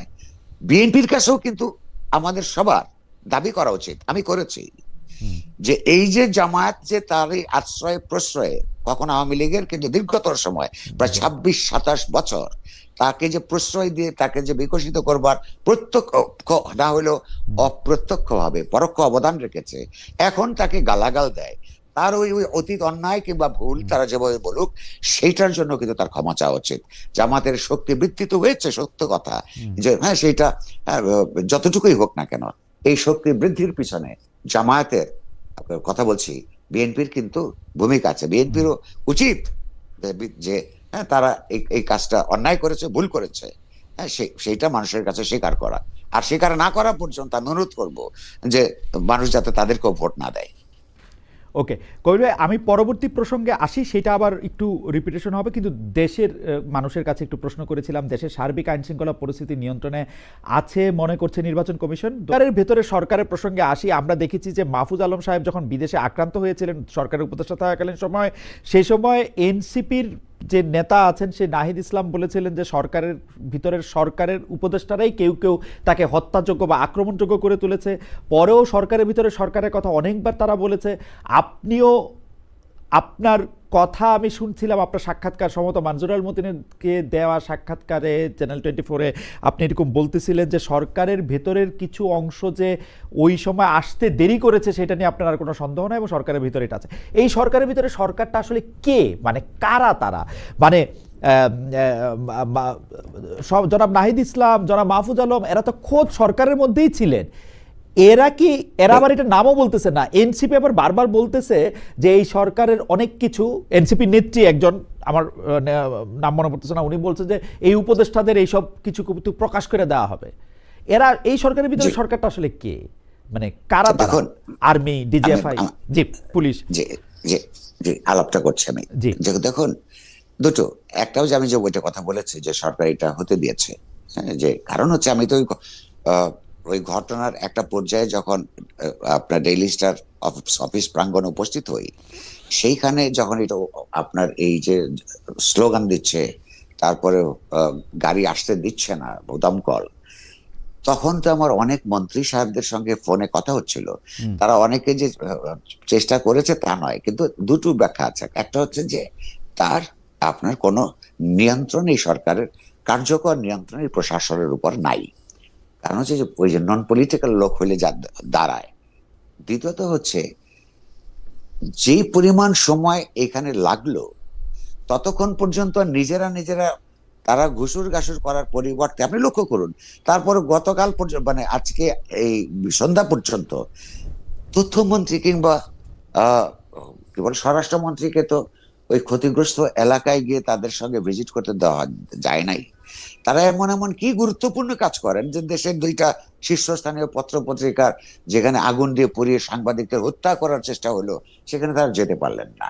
তো এটা অনান্তরিকতারই এক ধরনের লক্ষণ, এবং ওইখানে ধীর গতিতে প্রশাসন রাষ্ট্র কাজ করছিল, তাতে বোঝা যায় এটা হতে দিয়েছে তারা, আমার এই ধারণা তৈরি হচ্ছে। দ্বিতীয়ত হচ্ছে, আপনাকে আরো সহজ করে দিতে চাই, আমরা যখন আহ্বান জানালাম সকল পেশার লোকদের কাছে যে তারা আমাদের সঙ্গে যারা সংহতি প্রকাশ করতে এলেন, সেখানে এনসিপির নেতা নাহিদ কিন্তু বলেছেন সরকারের একটা অংশ এটার সঙ্গে জড়িত। এখন প্রশ্ন হলো যে আপনি লক্ষ্য করুন যে এই প্রশ্নটা আপনি আমাকে করছেন, আমি আপনার মাধ্যমে অনুরোধ করব এই প্রশ্নটা ইনুস সাহেবকে নিজেকে করতে। কেন? ইনুস সাহেব নিজে বলেছেন যে ছাত্ররা তাকে অ্যাপয়েন্টমেন্ট দিয়েছে, মনে আছে আপনার? Right, absolutely. আচ্ছা, সেই ছাত্ররা এখন বলছে ছাত্রদেরই প্রতিনিধি নাহিদ, যে সরকারের লোকেরা আপনার লোকেদের একটা অংশ এখানে আছে, তাহলে এখন কি সেই ছাত্ররা তো তাদের সঙ্গে নাই, মানে মন্ত্রী পরিষদে নাই, তাহলে এই অ্যাপয়েন্টমেন্ট যারা দিল তারাও চলে গেল, এখন যারা আছে এটা কার লোক? লক্ষ্য করুন, আপনার প্রশ্নের উত্তর হচ্ছে যতই উনি বলুন না কেন ছাত্ররা তারা তাদেরকে, আর প্রথম কথা হলো ছাত্ররা তাদের নাম প্রস্তাব করেছেন, ছাত্ররা তাদেরকে তার ব্যাপারে ভীষণ ভাবে চেয়েছেন, এই ব্যাপারে সত্য, কারণ তারা না চাইলে উনি নিশ্চয়ই প্রধানমন্ত্রী হতেন না। কিন্তু এই যে রাজনৈতিক যে বিশ্লেষণটা এই মন্ত্রী পরিষদের মাথায় থাকে না, ঘটনাটা কি হয়েছিল, বিভিন্ন রাজনৈতিক দল মত নির্বিশেষে সমস্ত মানুষের সম্মিলিত প্রয়াসের মধ্য দিয়ে একটা জাতিবাদী আওয়ামী লীগ স্বৈরতান্ত্রিক সরকারের পতনের পর যখন এই সরকার গঠনের কথা হলো, তখন তিনটা ফ্যাক্টরস কাজ করছিল। একটা হলো তখনও রাজনৈতিক দল হিসেবে অসংগঠিত এনসিপির নেতৃবৃন্দ, সমন্বয়ক। অন্যদিকে হচ্ছে তখনও পর্যন্ত বিরোধী দল হিসেবে বিএনপি, তারপরে বামপন্থী, ডানপন্থী, অপরাপর রাজনৈতিক দল, তারা সবাই একসাথে তার ব্যাপারে একটা অন্তর্বর্তীকালীন সরকার করার সিদ্ধান্ত নিয়েছিল। তারা যদি সেদিন তাকে না মানতেন তাহলেও কিন্তু হতো না, এবং এইটাকে ফ্যাসিলিটেট করেছিল সেনাবাহিনী শীর্ষ নেতৃত্ব। এই তিনটা যদি একসাথে না হতো তাহলে সেই দিন তার নেতৃত্বে এই সরকার প্রতিষ্ঠিত হতো না। এবং এটা নিয়ে যদি আরো গন্ডগোল হতো বা সময়ক্ষেপণ হতো, আমার অনুমান তখন একটা মিলিটারি টেক ওভার হতো, এবং ওই পরিস্থিতিতে মিলিটারি টেক ওভার হলে এইটা খুব বেশি মানুষ আশ্চর্য হতো না। তাহলে এই যে ইউনূস সাহেব যে তার যে রাজনৈতিক ন্যায্যতা, তার সরকারের ক্ষমতায় থাকার যে রাজনৈতিক ন্যায্যতা তৈরি হচ্ছে এই সমস্ত আন্দোলনের শক্তিদের সমন্বিত সমর্থনের ভিত্তিতে, ফলে তাদের রাজনৈতিক কর্মকাণ্ডকে গড় করে তাকে যে একটা রাষ্ট্র পরিচালনার ক্ষেত্রে নীতিমালা প্রণয়ন করতে হতো, এবং তার রিফ্লেকশন যদি পড়তো, সবাই যদি সন্তুষ্ট থাকতো, তাহলে তো আজকে যে নিরাপত্তাহীনতা তৈরি হচ্ছে এটা হতো না। এখন তারপরে উনি সরকার গঠনের সময় আপনি লক্ষ্য করুন তাদের অধিকাংশ হচ্ছে আওয়ামী লীগ আমলে উনি নিপীড়নের শিকার হয়েছেন। এই সরকারের অধিকাংশ হচ্ছে প্রতিদিন তিনি যখন আপনার কোর্টে হাজিরা দিতে যেতেন, তার সঙ্গে কিছু লোকজন থাকতো, আপনার মনে থাকবার কথা, সেই সঙ্গে থাকার লোকজন একটা বিরাট অংশ এখন মন্ত্রী পরিষদে। উনি নিজের লোক ভেবেছেন। এক, তিনি যেটা বোঝেন নাই যে অনেকেরই আলাদা রাজনীতি আছে, আবার জামাতের কোটায়, বিএনপির কোটায়, কিছু হইলো অন্য মধ্যপন্থীদের কোটায়, তো সেখানে লোকজন আছে। কিন্তু মুশকিল হইলো তার যে কোটার থেকে যারা যাকে পাঠিয়েছে তাদেরও রাজনৈতিক দৃষ্টিভঙ্গি পরিষ্কার নয়, ফলে একটা হযবরল অবস্থা তৈরি হয়েছে। এবং সবচেয়ে বড় কথা, এইটার সুযোগ নিচ্ছে যারা সবচেয়ে সংগঠিত শক্তি, অথচ ক্ষমতায় যাবে না বা যেতে পারবে না। মানে তাদের জন্য এটা একটা যখন রাষ্ট্র যখন অ্যাসার্ট করে না নিজেকে, এই যে নিরাপত্তাহীনতা তৈরি হয়েছে, রাজনৈতিক অস্থিরতা, অর্থনৈতিক অস্থিতিশীলতা, ব্যবসা বাণিজ্যের একজনে এক যে প্রতিকূল পরিস্থিতি তৈরি হচ্ছে, এই একটা নৈরাজ্যমূলক পরিস্থিতিতে শুধু তাদেরই লাভ হয় যারা দূরপ্রসারী চিন্তা আছে রাজনৈতিক ভাবে, আমার এখনো ক্ষমতার সময় হয় নাই, এই যে যতক্ষণ পর্যন্ত এমন অবস্থা আছে তার মধ্য দিয়ে যতটুকু আমরা তাদের রাজনীতিকে এগিয়ে নিতে পারি, সেটা করতে গিয়ে আমি বলবো তারা ভুল করছে। তারা যে সন্ত্রাসী তৎপরতা সারা দেশে চালাচ্ছে, বিশ্ববিদ্যালয়ের ক্যাম্পাসগুলোতে ছাত্র শিবিরের পুরনো ব্যবহার, আচার ব্যবহারের কারণে, কারণ ওরা যখন দুর্বল থাকে ভীষণ বিনয়ী থাকে, তারা সুন্দর করে কথা বলে, তো ওই পুরনো আচার ব্যবহার দেখে এই সাধারণ ছাত্রছাত্রীরা তারা ছাত্রলীগের চাইতে কিংবা ছাত্র দলের চাইতে কিংবা অপরাপর সংগঠনগুলির চাইতে তাদেরকে ভালো মনে করেছে, ভোট দিয়েছে। আগামী 1 মাসের মধ্যেই যদি এই সমস্ত ক্যাম্পাস আবার ভোট হয়, আমি আপনাকে লিখে দিচ্ছি ছাত্র শিবির পাশ করবে না, কারণ ইতিমধ্যেই তাদের তৎপরতার ধরন থেকেই মানুষ ভয় পেয়ে গেছে। মানুষের ভয় প্রসঙ্গে একটু বলি, আমাদের একজন, ওনার নাম মোহাম্মদ, মাঝখানে একটু পড়তে পারতেছি না, মজুমদার, সব একসাথে লেখা। খালেদ ভাই, আপনি ইদানিং ভয়ে ভয়ে কথা বলেন কেন? যাই হোক, আমার প্রসঙ্গ সেটা না। একজন, মানে বেশ কয়েকজন দর্শক আমাদের এই প্রশ্ন করছেন যে বাংলা এডিশনের লাইসেন্স বাতিল নিয়ে আপনার অভিমত কি? বাংলা এডিশনটা আমি আপনাকে বলি, এটা আমেরিকাতে থাকা একজন সাংবাদিক জনাব ইলিয়াস হোসেনের ইয়াতে এটা চালু হয়। বাংলাদেশের একজন উপদেষ্টাও জনাব শারমিন মুর্শিদ, উনি সেখানে উপস্থিত ছিলেন সেটা উদ্বোধনী অনুষ্ঠানে, সেটা চালু হয়েছিল, সেটা একটা এনওসি নাকি বাতিল করা হয়েছে। এখন এনওসি বাতিল করা হয়েছে, আমি এটা বুঝতে পারি যে কারণটা হয়তো এই যে জনাব ইলিয়াস হোসেন এই ডক্টর মোহাম্মদ ইউনূসকে অনেক গালাগালি বকাবকি করছেন, কিন্তু ডক্টর মোহাম্মদ ইউনূসের ক্ষেত্রে উনি যেটা করছেন, তিনি তো আগেও এটা অনেকের ক্ষেত্রে করছেন, শুধু ডক্টর মোহাম্মদ ইউনূসকে গালি দিলেই কি একটা জিনিস বন্ধ হয়ে যায়? মানে এগুলি কি, মানে প্রত্যেকটা সময়, মানে একটা তো হচ্ছে যে আপনি একটি স্ট্যান্ডার্ড রাখবেন যে এই করলে আপনি বাতিল করবেন বা চালু করবেন বা আপনি অনুমোদন দিবেন, আর হচ্ছে আপনাকে গালাগালি করলে, আপনাকে বকাবকি করলে আপনি এটা বন্ধ করে দিবেন, আর বাকি সবাইরই বকাবকি করা, সবাইরই ইয়া করা, এটা ঠিক আছে? এটা কিরকম? এটা নীতি হিসাবে অত্যন্ত, এটা হলো দ্বিচারিতা, নীতি হিসাবে খারাপ। কিন্তু আমি তো ঠিক, সরকার তো ঠিক কখনো বলে নাই যে ইউনূস সাহেবকে গালিগালাজ করবার জন্যই এটা বন্ধ করা হয়েছে কিনা। প্রথম কথা হচ্ছে, কোন সংবাদ মাধ্যম প্রতিষ্ঠানকে বন্ধ করা উচিত না। মত প্রকাশের সমস্ত মাধ্যমগুলি ঠিক রাখা উচিত, সচল রাখা উচিত। গুরুত্বপূর্ণ যেটা, সরকারের বা রাষ্ট্রের বা আন্তর্জাতিকভাবেও কতগুলি স্ট্যান্ডার্ড সেট করা আছে যে কোন ধরনের বক্তব্য দিয়ে যদি সমাজে কোনো সাংঘর্ষিক পরিস্থিতিকে উস্কে দেওয়ার কোনো ব্যাপার যদি থাকে, এবং যদি নৈরাজ্য তৈরি করবার ব্যাপার থাকে, সেটা নিউজকেও বন্ধ করে দিতে পারে। কথার কথা, মানে অর্থাৎ সরকার কি কারণে এইটা বন্ধ করেছে এটা পরিষ্কারভাবে বলা উচিত ছিল, কারণ সরকারেরই মন্ত্রী সেটা উদ্বোধন করেছে। আর তাহলে কি যেই মন্ত্রী উদ্বোধন করেছে তাকে কি ইউনূস সাহেব ডেকে নিয়ে জিজ্ঞাসা করেছেন কিনা যে আপনি এটা করলেন কেন? অথবা ওই মন্ত্রী ইউনূস সাহেবকে গিয়ে জিজ্ঞেস করেছেন কিনা, বা স্বরাষ্ট্রমন্ত্রীকে, যে আমি যে এটা উদ্বোধন করে আসলাম আপনি সেটা বন্ধ করলেন কেন? লক্ষ্য করুন, অসঙ্গতির কোনো শেষ নাই। আমি মনে করি যে ওইটা বন্ধ করা ঠিক হয় নাই। শুনুন, এই যে জামাত ইসলামে যে আজকে একটা, বা অন্যান্য দক্ষিণপন্থী দলগুলি যে বাড়াবাড়ি এই জায়গায় চলে গেছে, এইটা তারা অনেক কথা বলতেছে বলে মানুষ বুঝতে পারছে।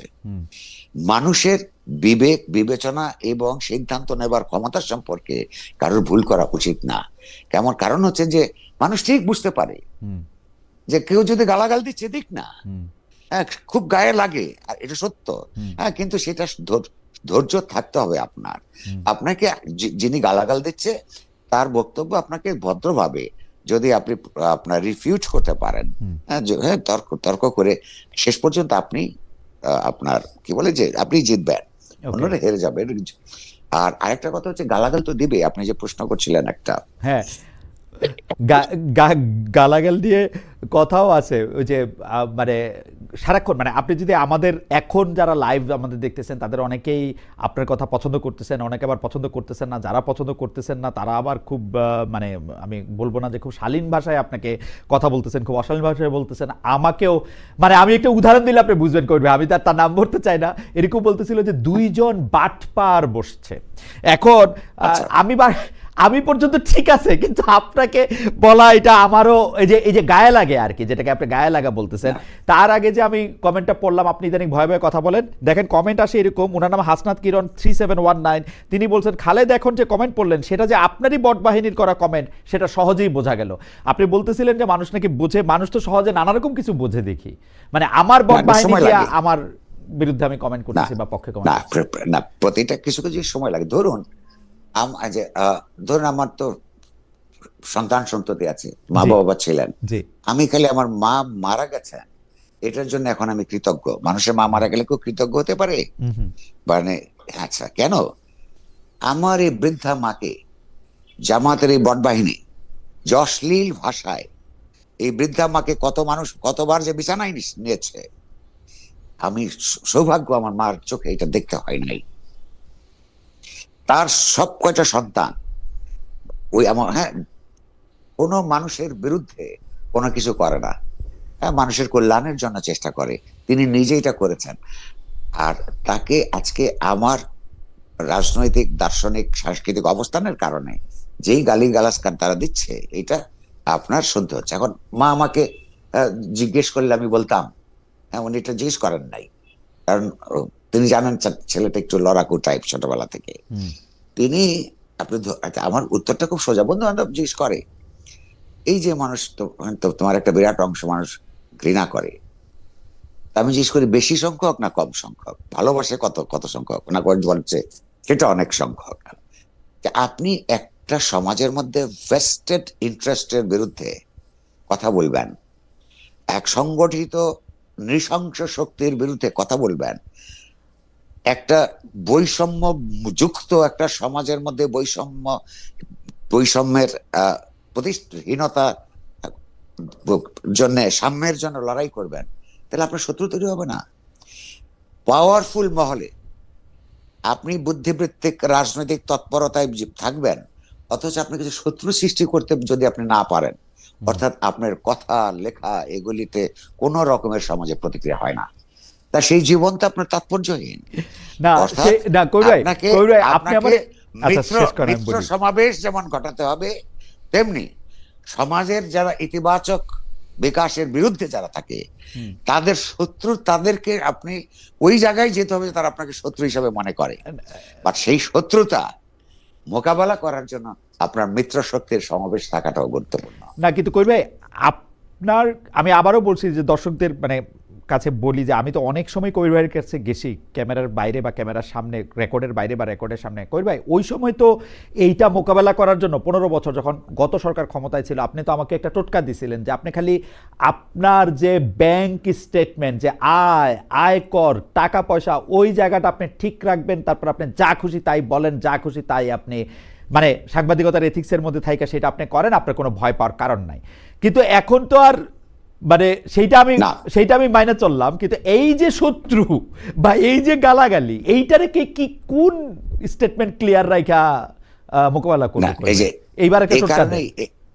এই কারণে আমি আসছি, অর্থাৎ আপনার বিরুদ্ধে যখন আপনার সত্য কথনের জন্য যদি রাষ্ট্র নিজে নিপীড়নমূলক কাজ করে, তো রাষ্ট্র কখনোই এই পর্যন্ত হিটলার থেকে শেখ হাসিনা পর্যন্ত কেউ কখনো বলে নাই যে আমার সমালোচনা করে বলে তাকে আমি গ্রেফতার করেছি অথবা তাকে ভোগাচ্ছি।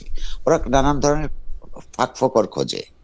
ফাঁকফোকরের মধ্যে যারা আর্থিক জীবনটার মধ্যে যাদের কোনো ভেজাল আছে, ওই ফাঁক দিয়ে ঢুকে তাকে ধরে নিয়ে না, যে দুর্নীতির অপরাধে তাদেরকে ধরে নিয়ে যায়। আমি তখন তো রাষ্ট্র সরকার ছিল আপনার সত্যবাদিতার বিরুদ্ধে, তখন আপনাকে ওই টোটকা দিয়েছি যে সরকার তো আপনাকে খুঁজবে আপনি দুর্নীতি করেছেন কিনা। আপনি যদি উচিত কথা সমাজে বলতে চান, দুর্নীতির বাইরে থাকতে হবে, সেই ক্ষেত্রে আপনার জীবনে কষ্ট হবে, খাতা পরিষ্কার থাকতে হবে, খাতা পরিষ্কার, অর্থাৎ সরকারের কাছে নিজের আমলনামা, জাগতিক আমলনামা, ধর্মের আমলনামা তো আরেকটা, রাজনৈতিক সাংস্কৃতিক আমলনামা পরিষ্কার থাকতে হবে, যাতে আপনাকে ধরে যদি, তাহলে আপনার কথার জন্যই ধরে, অন্য কোনো অজুহাত যাতে দেখাতে না পারে। এখন এইটা হচ্ছে যে ওই যে সংগঠিত শক্তি, তারা সরকারের মধ্যে আছে, সরকারের আপনার ছত্র ছায়া আছে, হ্যাঁ, সে কারণে এই যেমন আইনের ল এনফোর্সমেন্ট নাই, এই যে আমার বিরুদ্ধে বলে দিল একটা কথা, ধরেন এইটা যে সরকার তো করছে না, অ্যাপারেন্টলি করছে সমাজে রাজনৈতিকভাবে সংগঠিত কতগুলো আপনার সহিংসতাবাদী নৈরাজ্যবাদী গোষ্ঠী। আচ্ছা, এখন এটার জন্য কি আমি খুব ওই কথাটা আবার খুব সরল ভাবে নিলে অসুবিধা আছে যে শত্রু সমাজে তৈরি করতেই হবে। শত্রু আপনার হয়ে যাবে, এদের একটা অংশ না বুঝে, ধরেন আমাদের সম্পর্কে জানে না, আমাদের কাজকর্ম সম্পর্কে ধারণা নাই, ফলে জামাত ইসলামী বা অপরাপর ডানপন্থীরা তাদেরকে যা বোঝায়, বা অপরাপর অগণতান্ত্রিক রাজনৈতিক শক্তি দ্বারা বোঝায়, সে কারণে করে। এই লড়াইটা দীর্ঘস্থায়ী, এই লড়াইটার কষ্ট আপনাকে করতে হবে। এটা কোনো নতুন না, সারা পৃথিবীতেই কিছু মানুষকে তার নিজস্ব চিন্তার পক্ষে দাঁড়াতে হয়েছে। হয়তো তারাও তাই মনে করে, তারা মনে করে যে তাদের চিন্তাটাই আমাদের যারা রাজনৈতিক প্রতিপক্ষ, দার্শনিক প্রতিপক্ষ, তাদের অনেকেই কিন্তু এই যে ডেডিকেশন নিয়ে গালাগালটা দেয়, ওদের একটা বিরাট অংশ মনে করা ঠিক কাজ করতেছে। কবির ভাই আমি এইখানে আপনার এটা ধৈর্য নিয়ে তাদেরকে বলতে হবে যে তোমার চিন্তা ভুল, তুমি যদি দেশটাকে ভালোবাসো, তুমি যে পদ্ধতিতে ভালোবাসো, সেই ভালোবাসাটা প্রতিষ্ঠিত হবে না, এটা এই পরিশ্রম করতেই হবে। না করবে আমি মানে যারা আপনি অনেকগুলি প্রেক্ষাপট করলেন, কিন্তু যারা আসলে আমাদের সমাজের ওপিনিয়ন লিডার বা মত মোড়ল আছেন, তারা কিন্তু এই অসহিষ্ণুতাকে বা এই ধরনের জিনিসগুলিকে অনেক ক্ষেত্রে উস্কে দিয়ে থাকেন।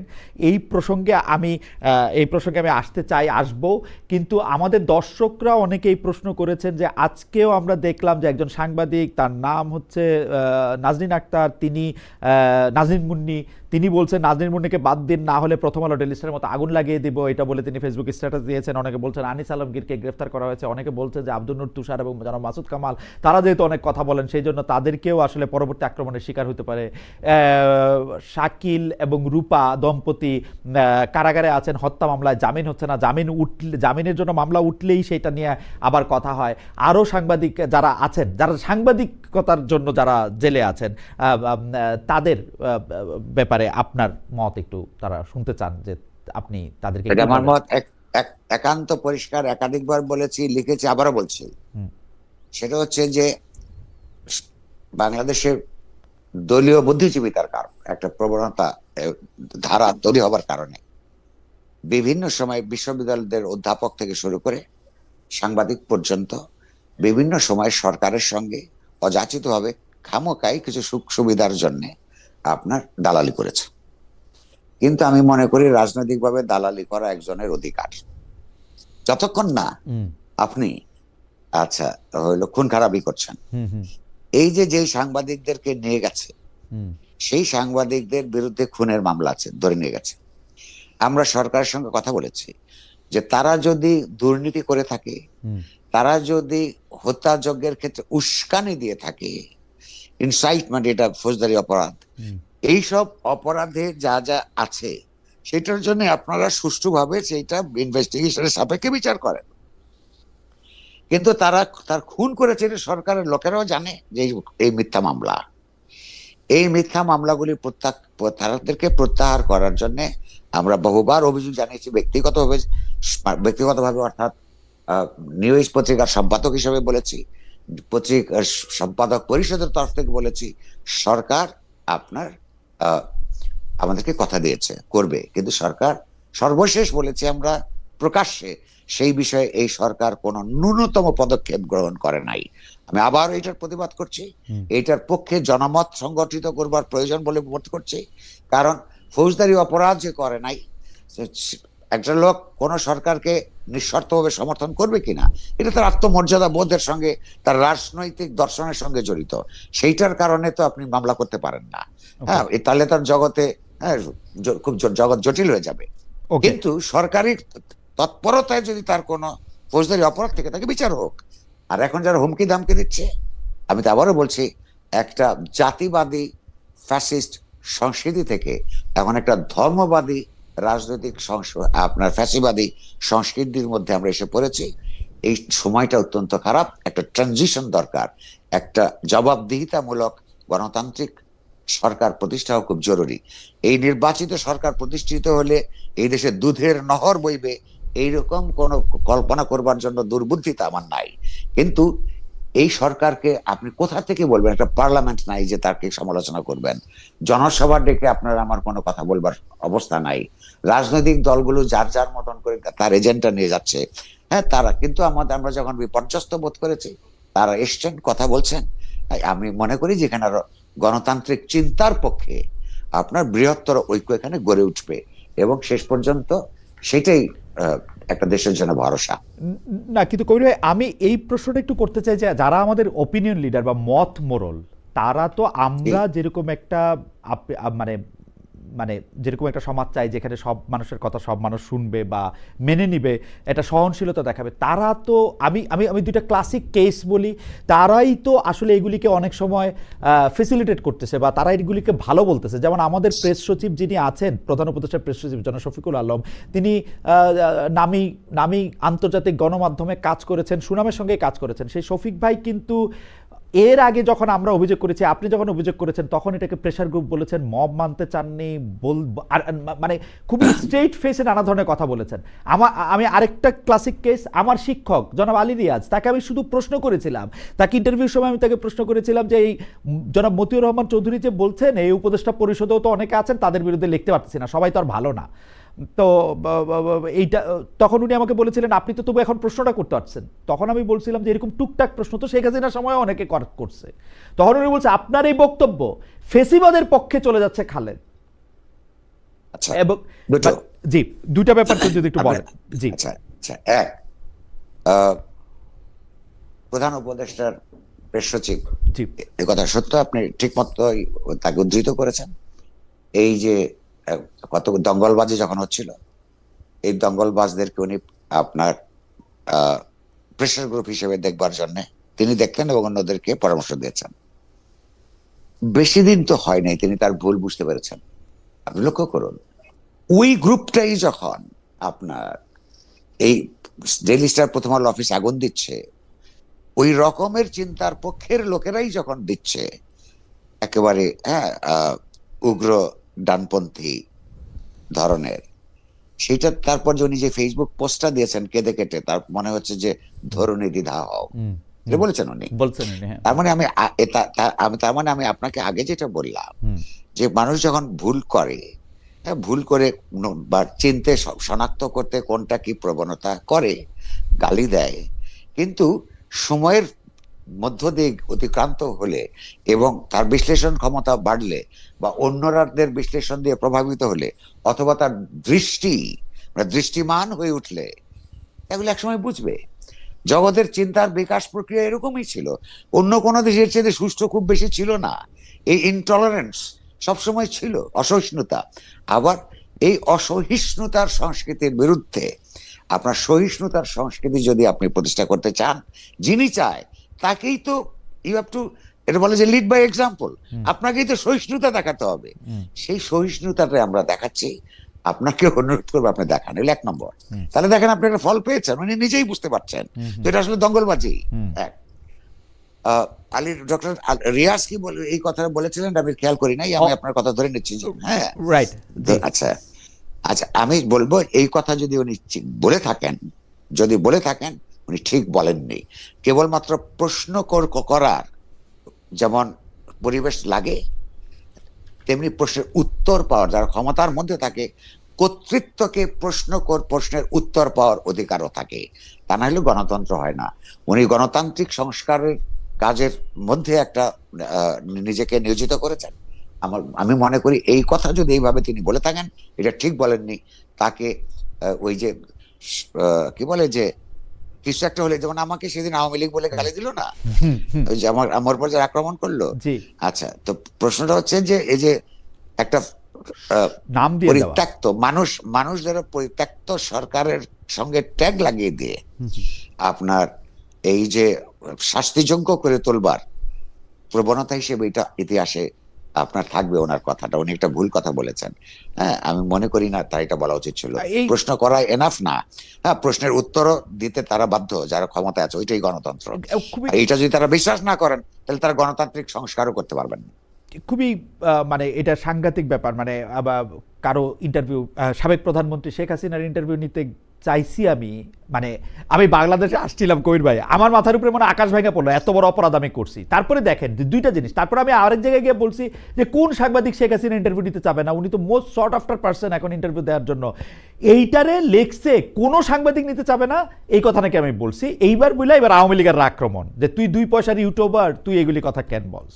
মানে দুই পক্ষই কিন্তু আপনি এটা মুখস্থ করে রেখেছেন কেন? আপনার কথা শুনে মনে হচ্ছে যে আপনি ভীষণ বেদনা নিয়ে ঘুমাইতে পারবেন না। বেদনা তো আছেই ভাই, এটা তো বেদনা তো ঘুম খুব গুরুত্বপূর্ণ, মনে রাখবেন। আচ্ছা আচ্ছা, কইরে আমরা তফসিল ঘোষণা, নির্বাচন নিয়ে আপনাকে একটু প্রশ্ন করতে চাই। যে আমরা যেমন ভেবেছিলাম যে তফসিল ঘোষণা পর বা নির্বাচন নিয়ে সব আশঙ্কা, সব অনিশ্চয়তা দূর হয়ে যাবে, কিন্তু নির্বাচন পিছিয়ে দেওয়ার, ভোট হতে না দেওয়ার ষড়যন্ত্র যে বহাল, অনেকে এই ধরনের নানা আলামত দেখতে পাচ্ছেন। তবে আমার কাছে মনে হচ্ছে যে ইলেকশনটা সবসময় ঠিক সময়ের মধ্যেই হবে। আপনার কাছে কি মনে হয়? পশ্চিমা কূটনীতিক সহ অনেকেই ডক্টর মোহাম্মদ ইউনূস সরকারের কাছে এই ইলেকশন নিয়ে জানতে চাইছেন এটা ঠিকমতো হবে কিনা, কবে হলে কখন হবে। আপনার মনে এরকম কোনো শঙ্কা বা আছে কিনা? এখনো পর্যন্ত যে পরিস্থিতি আছে বা যতটুকু তথ্য আমার চারিদিক থেকে আছে, সেইগুলি যদি বহাল থাকে, নির্বাচন না হওয়ার কোনো কারণ দেখি না। যদিও আপনি নিজেই বলেছেন, আমি একমত, যে নির্বাচন যাতে না হয় তার জন্য অনেক শক্তি অনেক জায়গা থেকে হ্যাঁ, আপনার তৎপর রয়েছে। আমার মনে হয় যে এই শক্তি ক্রমশই দুর্বল হতে থাকবে। এখন নির্বাচনটা ঠিক কিভাবে হবে, তার কোয়ালিটিটা ভালো হবে কি হবে না, এইটা নির্ভর করবে তো এন্টায়ার রাষ্ট্র প্রশাসনের উপর, সরকারের উপর, এবং ওই রাষ্ট্র প্রশাসনের উপর নির্বাচন কমিশনের নেতৃত্ব, কর্তৃত্ব এবং নিয়ন্ত্রণের উপর। সেইটা আরো কয়েকদিন পরে বোঝা যাবে। তারা তো বক্তৃতা দিচ্ছেন, তাদেরকে ডেকে তুলছেন, হ্যাঁ, সক্রিয় হতে বলছেন, এবং রাজনৈতিক দলগুলোকে কতটুকু সহযোগিতা করে তার উপর। কিন্তু ঝুঁকি আছে, অর্থাৎ নির্বাচনটা যাতে সুন্দর না হয় তার জন্য অনেক মহল, হ্যাঁ, আপনার চেষ্টা করবে। তো এইটা বাংলাদেশের জন্য এখন সবচেয়ে বড় চ্যালেঞ্জ। এই জায়গাটা সবাইকে আপনার সম্মিলিতভাবে যদি মোকাবেলা করতে পারে তাহলে আরেকটা জিনিস হবে। তবে এর আগে আপনি একটা প্রশ্ন করেছিলেন যে তারেক রহমান ফিরে আসার মধ্য দিয়ে কি হবে কি হবে না। এইটা তারেক রহমান ফিরে আসার মধ্য দিয়ে আমি মনে করি তার নিজস্ব রাজনৈতিক দলের কিছু উপকার হবে। আর এই যে ব্যক্তিতন্ত্র, মানে তিনি ফিরে আসছেন, এইটার কারণেই কেবলমাত্র বাংলাদেশের সব সমস্যার সমাধান হয়ে যাবে, এইটা আমি বিশ্বাস করি না। নির্ভর করবে তিনি কতটা গণতান্ত্রিকভাবে তার রাজনৈতিক দল চালান, তিনি যদি নির্বাচিত হয়ে আসেন কতটা গণতান্ত্রিক মানস নিয়ে তিনি আইন প্রণয়ন করেন, এবং যদি তিনি সরকার গঠন করবার জায়গায় পৌঁছেন কতটুকু গণতান্ত্রিকতা তিনি চর্চা করেন তার উপর। এই যে ইতিহাসের কাল্ট নির্মাণ করার যে একটা প্রচেষ্টা হচ্ছে, সেখানে আমি ইন্ধন দিতে রাজি নই, বা ওইটার অংশ হতে রাজি নই। কাল্ট দিয়ে কিছু হয় না। আমার কিন্তু এই বিষয়টা নিয়ে আরেকটা প্রশ্ন ছিল কবির ভাই, নানা রকম বিশ্লেষণে এই সরকারকে সব মানে দুর্বল সরকার মনে হচ্ছে, দুর্বল থেকে তা ওই সরকার আরো দুর্বল হচ্ছে, মানে তার যে গ্রিপ, সেই গ্রিপ আরো আলগা, মুঠি আরো আলগা হচ্ছে। তারেক রহমান সাহেব দেশে ফিরলে এই মুঠি কি আরো আলগা হবে? মানে এই 2 মাস কি এই সরকারের পক্ষে, একটা সরকার চালাইতে গেলে যেরকম নিয়ন্ত্রণ বা ইয়া থাকা দরকার, সক্ষমতা থাকা দরকার, সেটা কি আরো কমবে? আপনার কি মনে হয়? ওই যে আমি আগে বলছিলাম যে এখনো পর্যন্ত উপাদানগুলি মনে আছে, এই উপাদানটা একটু ব্যাখ্যা করি তাহলেই হবে ছোট করে। জি। 3টা শক্তির প্রতীক হিসেবে এখানে উপস্থিত আছেন। সরকারের বা সরকারের দিক থেকে প্রফেসর ইউনূস প্রধান উপদেষ্টা, রাজনৈতিক দলগুলোর তরফ থেকে প্রধানত বিএনপির তারেক রহমান, এবং সশস্ত্র বাহিনীর পক্ষ থেকে সেনা প্রধান। এই 3টা শক্তি এই মুহূর্তে সবচেয়ে গুরুত্বপূর্ণ। এটা তারা কেন গুরুত্বপূর্ণ হওয়া উচিত কিনা সেটার আরেকটা তর্ক। আমি তো এই যে রাষ্ট্র ব্যবস্থাকে অগণতান্ত্রিক মনে করি। এই রাষ্ট্র পার্টি আমি চাই না নতুন গণতান্ত্রিক রাষ্ট্র চাই, সেটা একটা আরেক আলাপ। প্রশ্নটা হচ্ছে যে নির্বাচনের জন্য এই 3টা ফ্যাক্টর যদি এক থাকে তাহলে নির্বাচনটা হবে। ফলে আমি মনে করি অধ্যাপক ইউনূস, তারেক রহমান এবং জেনারেল ওয়াকার, এই 3 জনের মধ্যে যদি একটা ভালো সমঝোতা থাকে, এই সমঝোতারা যখন সমাজ টের পাবে, অপরাপর শক্তিগুলি যখন টের পাবে, তখনই নির্বাচন বিরোধী তৎপরতা দুর্বল হয়ে আসবে। আবার সেইখানেই আবার নির্বাচন কমিশনও ওই প্রশাসনের উপর তার কর্তৃত্ব চর্চার জন্য আপনার শক্তিমান হবে। ফলে এই কারণেই বলছি যে এদের মধ্যে যাতে ভাঙন ধরে সেটাও চেষ্টা করার লোকজন আছে। এটা আমরা মাঝে মধ্যে নানান লক্ষণ দেখি। ইউনূস সাহেব যদি নির্বাচনটা সত্যিকার অর্থে করতে চান, অর্থাৎ তার যে সমস্ত লোকেরা নির্বাচনটাকে প্রলম্বিত করে আরো কিছুদিন ক্ষমতায় থাকতে চান, অথবা ক্ষমতার বাইরের যারা এই ক্ষমতাকে ব্যবহার করে নিজেদের রাজনীতিকে এগিয়ে নিতে চান, তাদেরকে যদি নিয়ন্ত্রণে আনতে পারেন এবং অন্য 2টা ফ্যাক্টরের সঙ্গে একটা সমঝোতার মধ্য দিয়ে ইলেকশনটা করার উদ্যোগ নেন, তাহলে সফল হবে। তা নাহলে বাংলাদেশের কপালে আরো অনেক দুর্ভোগ থাকবে। আমার মনে হয় না যে তারা এই 3 পক্ষে এটা বুঝতে পারবেন এবং বাংলাদেশের মানুষকে এই দুর্ভোগের মধ্যে ফেলবেন না। আমার সর্বশেষ প্রশ্ন, অনেকেই বলতেছেন যে এই দেশের সরকারে যে ইন্টারিম গভর্নমেন্টটা ছিলেন তাদের মধ্যে কেউ কেউ আসলে বিদেশে আশ্রয় নিতে হবে, কেউকে পালিয়ে যেতে হবে, এটা অনেকে মানে কি মানে এনসিপির পক্ষ থেকে বলা হয়েছে, বিদেশি ইনফ্লুয়েন্সারের পক্ষ থেকে বলা হয়েছে, নানা লোকদের পক্ষ থেকে বলা হয়েছে। আপনার কি এরকম কোনো কিছু মনে হয়? আমার প্রশ্ন, ডক্টর মোহাম্মদ ইউনূস ক্ষমতা হস্তান্তরের পরে কি তার যে স্বাভাবিক কার্যকর্মগুলি সেগুলি করতে পারবেন, তার উপদেষ্টারা করতে পারবেন? কেন আমি এই প্রশ্নটা করতেছি, কারণ আমারও শেষ দিকে মনে হইতো, শেষ দিকে না, শেষ 2-3-4 বছরে মনে হইতো যে শেখ হাসিনার জন্য কোনো এক্সিট প্ল্যান নাই। এইটাও ওনাকে আসলে অনেক দুর্বল, আপাত দুর্বল, কিন্তু অন্যান্য জায়গায় অনেক নিষ্ঠুর করে তুলতেছে। ডক্টর মোহাম্মদ ইউনূস এবং তার উপদেষ্টাদেরও কি এই ভয় আসে কিনা যে এক্সিটটা? আমার এখন তারা যদি মোটামুটি সুষ্ঠুভাবে একটা নির্বাচন করে দিতে পারেন, হ্যাঁ, তাহলে মানুষ আর কে ওই ইউনূস সরকারের মধ্যে ছিল এটা মনেও রাখবে না। এবং তারা যে অদক্ষ, এই অদক্ষতা মানুষ এখন মেনে নিয়েছে। কেবলমাত্র অদক্ষতার কারণে হ্যাঁ তাদেরকে কেউ হুমকির মধ্যে ফেলবে আমার মনে হয় না। কিন্তু এদের মধ্যে যদি কারোর কোনো দুর্নীতিগ্রস্ততার প্রমাণ যদি বেরিয়ে যায়, হ্যাঁ, তাহলে মানুষ তাদেরকে শান্তিতে থাকতে দিবে না, এটুকু আমি বলতে পারি। কারণ কি, সবার কাছ থেকে মানুষ একই জিনিস আশা করে না। হ্যাঁ, তারা অন্তত ধরে নিয়েছে যে এটা ব্যক্তিগতভাবে তারা সৎ লোক। অদক্ষতা থাকতে পারে, অপরিণামদর্শিতা থাকতে পারে, ফলে তাদের অদক্ষতার জন্য মানুষ রেগে তাদেরকে আক্রমণ করবে, এইটা আমি মনে করি না। হ্যাঁ, কিন্তু দুর্নীতিগ্রস্ততার প্রমাণ পেলে মানুষ কিন্তু তাদের ছেড়ে দিবে না। কবির ভাই, একটা বোনাস প্রশ্ন প্লিজ, আপনি খালি আমাকে এই বোনাস প্রশ্নটার জবাব দেন। আপনি তো অনেকভাবে কানেক্টেড, আমি জানি না আপনি এটা উত্তর দিবেন কিনা। আমরা জানি যে একজন স্বরাষ্ট্র উপদেষ্টা আছেন, আবার স্বরাষ্ট্র মন্ত্রণালয় বিষয়ক একজন বিশেষ সহকারী আছেন, উনার পদমর্যাদাও নাকি মন্ত্রীর সমান। এই ক্ষেত্রে উনাদের দায়িত্ব কি বন্টন করা আছে? মানে উনারা কে কোন কাজটা করবেন, বা মানে মানে এইটা কি আপনার জানা আছে? মানে কে কার বস, বা কে কার কি কোন কাজ, মানে কে উপরে কে? এটা পরিষ্কারভাবে বন্টন করা নাই। এবং ওনারা দুইজনই একজন আরেকজনের কাছে রিপোর্ট করেন না, দুইজনই রিপোর্ট করেন প্রধান উপদেষ্টার কাছে। এই দুইজন কে নেওয়ার অর্থ হইল যে প্রথম জনের উপরে হ্যাঁ প্রধানমন্ত্রীর নিশ্চয়ই আস্থার অভাব, হ্যাঁ, সেইটার কারণে তাদের ভেতরকার টেনশন আছে। এটা একটা বিরাট প্রসঙ্গ। কিন্তু এই যে এখানে সমন্বয়হীনতা আছে, অদক্ষতা আছে, অঙ্গীকারের অভাব আছে, বুঝবার সমস্যা আছে। তো ডক্টর মোহাম্মদ ইউনূস যাই না বুঝায় এরকম সেনসিটিভ একটা পোস্টে দুইটা লোককে রাখছে, মানে এটা যাই না বুঝা। এবং মানে আপনি বলছেন জেনে এবং বুঝে করছে, আমি খুব নিশ্চিত নই জেনে এবং বুঝে করেছেন কিনা। একটু একটু বুঝ না থাকলে তো আরো সমস্যা করি ভাই। মানে তো